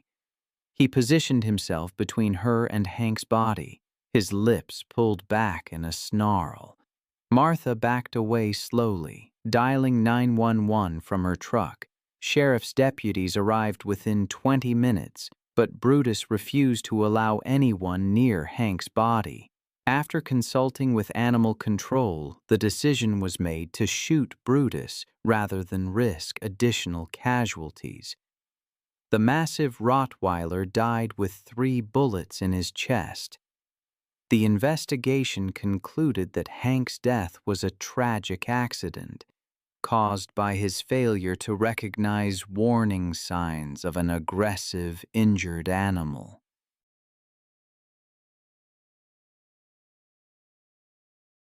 The breeding operation was shut down, the remaining dogs relocated, and Martha was left to grieve both her husband and the animal that had been part of their family. Then there's the story from September 3, 2013, near the Toklat River in Denali National Park, Alaska. By early afternoon, the wind had dropped and the landscape stood still, open and silent. From a distance, it looked calm, a place where nothing could happen quickly. But the quiet there was deceptive. Sarah Miller, a 26, was an experienced backpacker from Anchorage. I keep thinking about Sarah, alone in Denali. It's a place I've always wanted to see, but her story chills me. She trusted her skills, minimized her gear, and planned a 2-day loop near the Tlat River, aiming to witness the caribou migration. Wolves, of course, often trail those herds. She was prepared, carrying bear spray, a GPS beacon, and enough food for a couple of nights. Solo travel wasn't new to her. She'd been doing it for years, even documenting her treks for small hiking blogs. She had properly filed for the required Denali backcountry permits. Rangers remembered her asking about late-season wolf movements, but she didn't seem worried when they mentioned increased sightings near the river. The wolves were simply following the caribou herds migrating south, and fresh tracks had been spotted just days before. To Sarah, it was all part of the environment, something to respect, not fear.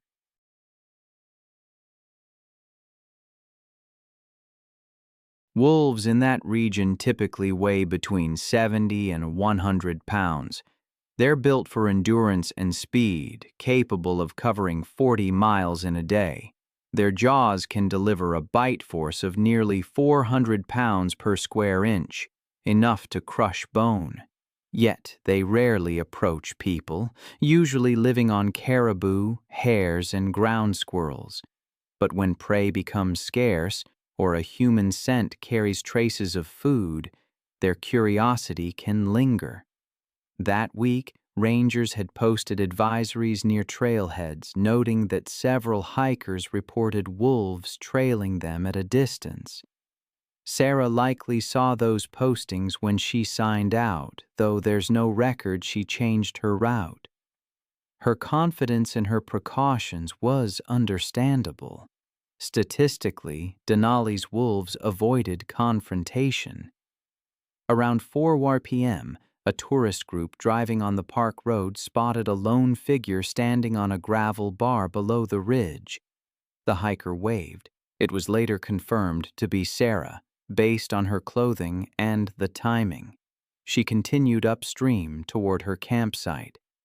She reached her final GPS coordinate sometime before 4:45 p.m.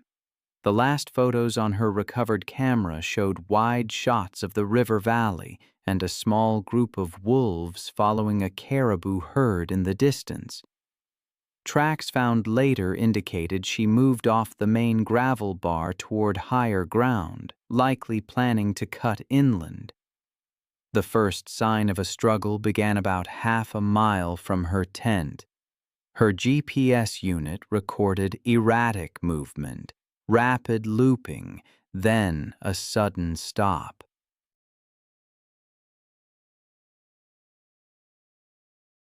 Investigators pieced together what happened next, using physical evidence and predator behavior analysis.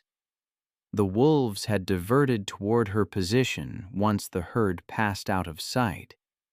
Sarah likely saw them at a distance and deployed her bear spray once. Residue was detected on nearby vegetation.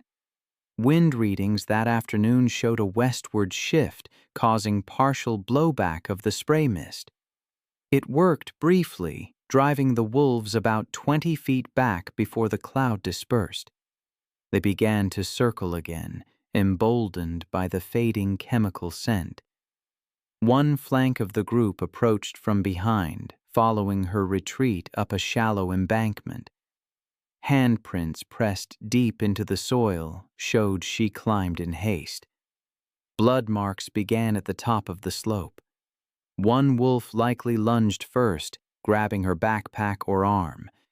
The straps were torn clean through, consistent with a pulling force rather than a cut. A second wolf joined, aiming lower, its bite breaking the skin along her thigh. She tried to fight back. The spray canister lay spent beside her pack, but the group coordinated, one attacking from the rear, the others darting forward. The ground at the site was churned with soil and hair, suggesting several minutes of movement before she was forced down. Analysis of tissue marks later revealed crushing bites to the neck and shoulder, consistent with a killing grip, the kind wolves use to suffocate large prey.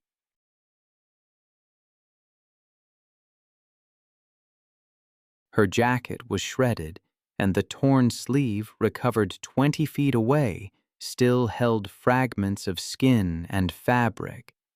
Search efforts began that night with both ground crews and a helicopter dispatched after rangers noticed her vehicle unmoved. The aircraft spotted a disturbed patch of gravel near the Tlat Channel the next morning. Sarah's body lay partially covered by soil and debris, her left arm missing, likely carried off by scavengers after the attack. They collected the camera and other items for analysis and later confirmed, through timestamps, that her final photograph was taken just 6 minutes before the estimated time of death. The park temporarily closed multiple backcountry zones along the migration corridor. Genetic sampling confirmed the wolves belonged to the Tolat pack. Investigators determined the attack began as a predatory test or prey proxy response that escalated fatally. But with no repeated approach or food-seeking behavior observed, no removals were ordered. At a private debrief, rangers explained the findings to Sarah's parents, who later issued a short statement urging that the park not punish what it protects. It was April 14, 2018, when Monica Barrett arrived at Everglades National Park in Florida, one of the largest tropical wilderness areas in the United States. The vast wetland ecosystem stretched across 1.5 million acres of sawgrass marshes and shallow waterways that served as home to some of North America's most dangerous predators.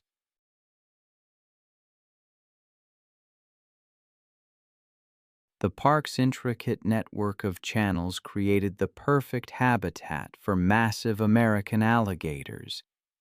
Monica Barrett, a 44-year-old divorce attorney from Miami, had booked a solo kayak tour to clear her head after a difficult custody case. Known for her aggressive courtroom tactics and confrontational personality, she had built her legal career on intimidating opponents and refusing to back down from any challenge. Her reputation for getting her way through sheer force of will had created a dangerous sense of entitlement. Tommy Rodriguez, a 52-year-old tour guide with over 20 years of experience, immediately recognized Monica as a problematic client during the morning safety briefing. She had interrupted his presentation. The power of an alligator's bite is something truly difficult to comprehend. Over 3,000 pounds per square inch, I've seen the skulls they crush, the damage they inflict. It's a primal force distilled into a single snap. I remember reading about a particularly tragic case in Florida. A woman named Monica, during peak alligator breeding season, ignored repeated warnings. Apparently, she felt her legal background somehow made her superior to the swamp guide. She even threatened lawsuits when he tried to enforce basic safety protocols. Park rangers tried to warn her about nesting season, but she dismissed it as government overreach. This was a critical time when male alligators become incredibly aggressive, fiercely protective of their nesting areas.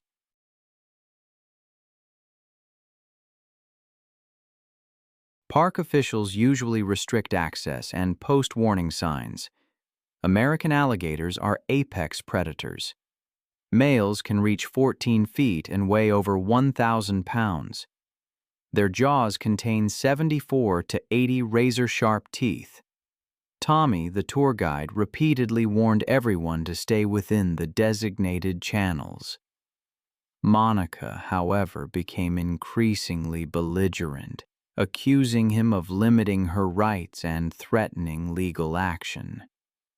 Despite Tommy's best efforts, she broke away from the group and paddled her kayak toward a restricted lagoon, clearly marked with warning signs. She wanted to investigate some wildlife activity, claiming she had the right to explore any area as a tax-paying citizen. That lagoon was a primary nesting area for a massive 12-foot bull alligator who had been defending his territory for 3 weeks. The 800-pound reptile had already driven off smaller males. Monica's kayak immediately triggered his defensive instincts. The alligator detected the vibrations from her paddle strokes within seconds, having been resting motionless beneath the surface, perfectly camouflaged. The attack was swift and devastating. The predator launched itself from the water, its jaws clamping down on the front of her kayak, capsizing it instantly. Monica was thrown into the murky water directly in front of the enraged reptile. As she struggled, disoriented and panicked, the alligator identified her as a threat to his nesting territory.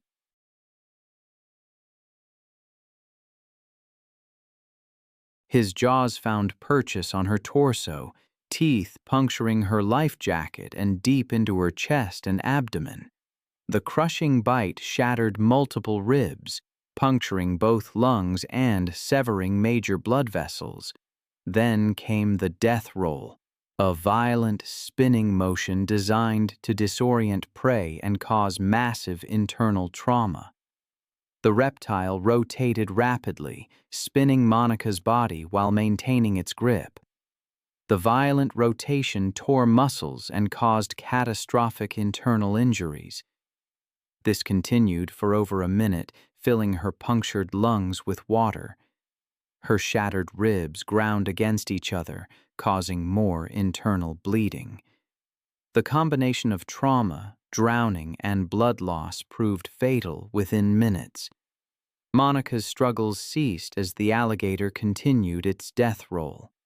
The reptile eventually released her lifeless body, which floated to the surface. Tommy radioed for help, but rescue teams couldn't reach the remote lagoon in time. On a day in May of 2017, in Great Smoky Mountains National Park, another tragedy was quietly unfolding. The mountains rose majestically, their peaks shrouded in mist. It was a perfect afternoon for hiking, with sunlight filtering through the trees and wildflowers carpeting the forest floor. Sarah Johnson, a 29-year-old nurse from Atlanta, was on a weekend hiking trip with her fiancé, Tom. They were exploring the trails and taking photos to celebrate their engagement. Sarah loved nature photography and always carried her camera.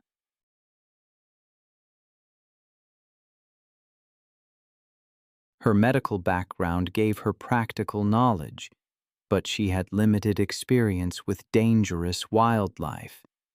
She had been hiking throughout the Southeast for years, building her confidence. These mountain getaways were essential stress relief from her demanding job at a busy trauma center. That afternoon, Sarah and Tom were hiking through an alpine meadow when they saw something extraordinary. 2 black bear cubs playing in the tall grass. Their mother was nowhere in sight. Sarah knew this was a rare photo opportunity. Black bears. They're North America's most common bear species, but it's the mother bears with cubs that I find myself thinking about, again and again. They become exponentially more aggressive, more territorial than solitary individuals. A female bear, protecting her young, will attack without warning. seeing any human presence near her cubs as a mortal threat. Sarah and Tom were on their engagement trip.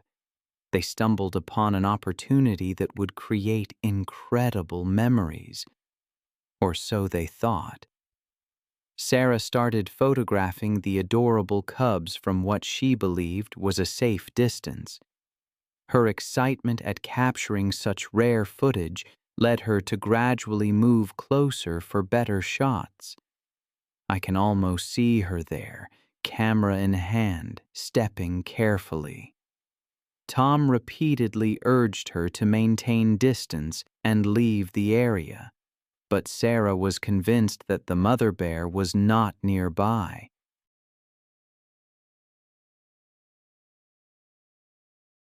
The cubs continued their playful behavior, wrestling and tumbling through the meadow grass while Sarah documented their every move. Her photography session continued for nearly 10 minutes as she captured dozens of images.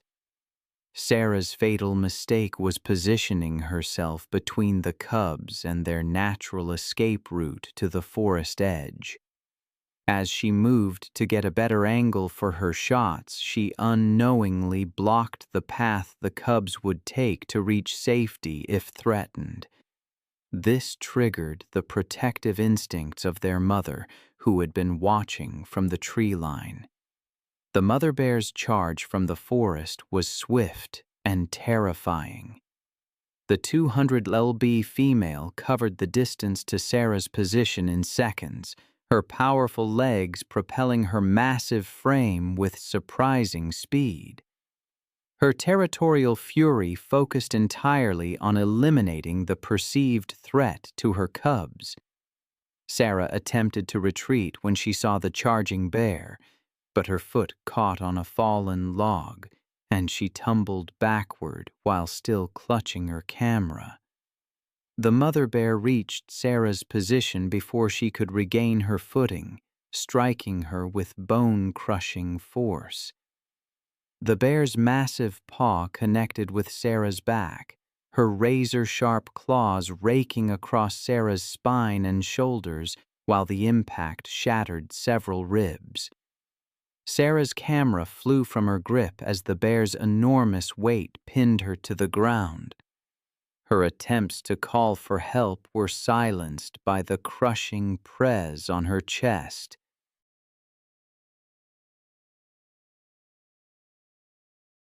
The mother bear's powerful jaws clamped down on Sarah's neck, her crushing bite force fracturing vertebrae and severing vital arteries. The bear's protective instincts drove her to continue the assault until she was certain the threat to her cubs had been completely eliminated. Within minutes, Sarah's movement ceased as the mother bear's brutal assault proved fatal. The protective mother remained near Sarah's body for several more minutes, ensuring the threat was neutralized before gathering her cubs and disappearing into the dense forest. Park rangers arrived over an hour later in response to Tom's emergency call, but Sarah was already dead from massive trauma. The bear family was tracked but left undisturbed as wildlife officials determined the mother had been acting within normal protective behavioral patterns when defending her young. Sarah's death devastated the hiking community and prompted enhanced educational programs about wildlife safety and proper distance protocols. Her family established a foundation promoting wilderness safety education, ensuring her passion for conservation would continue through enhanced protection for both wildlife and outdoor enthusiasts.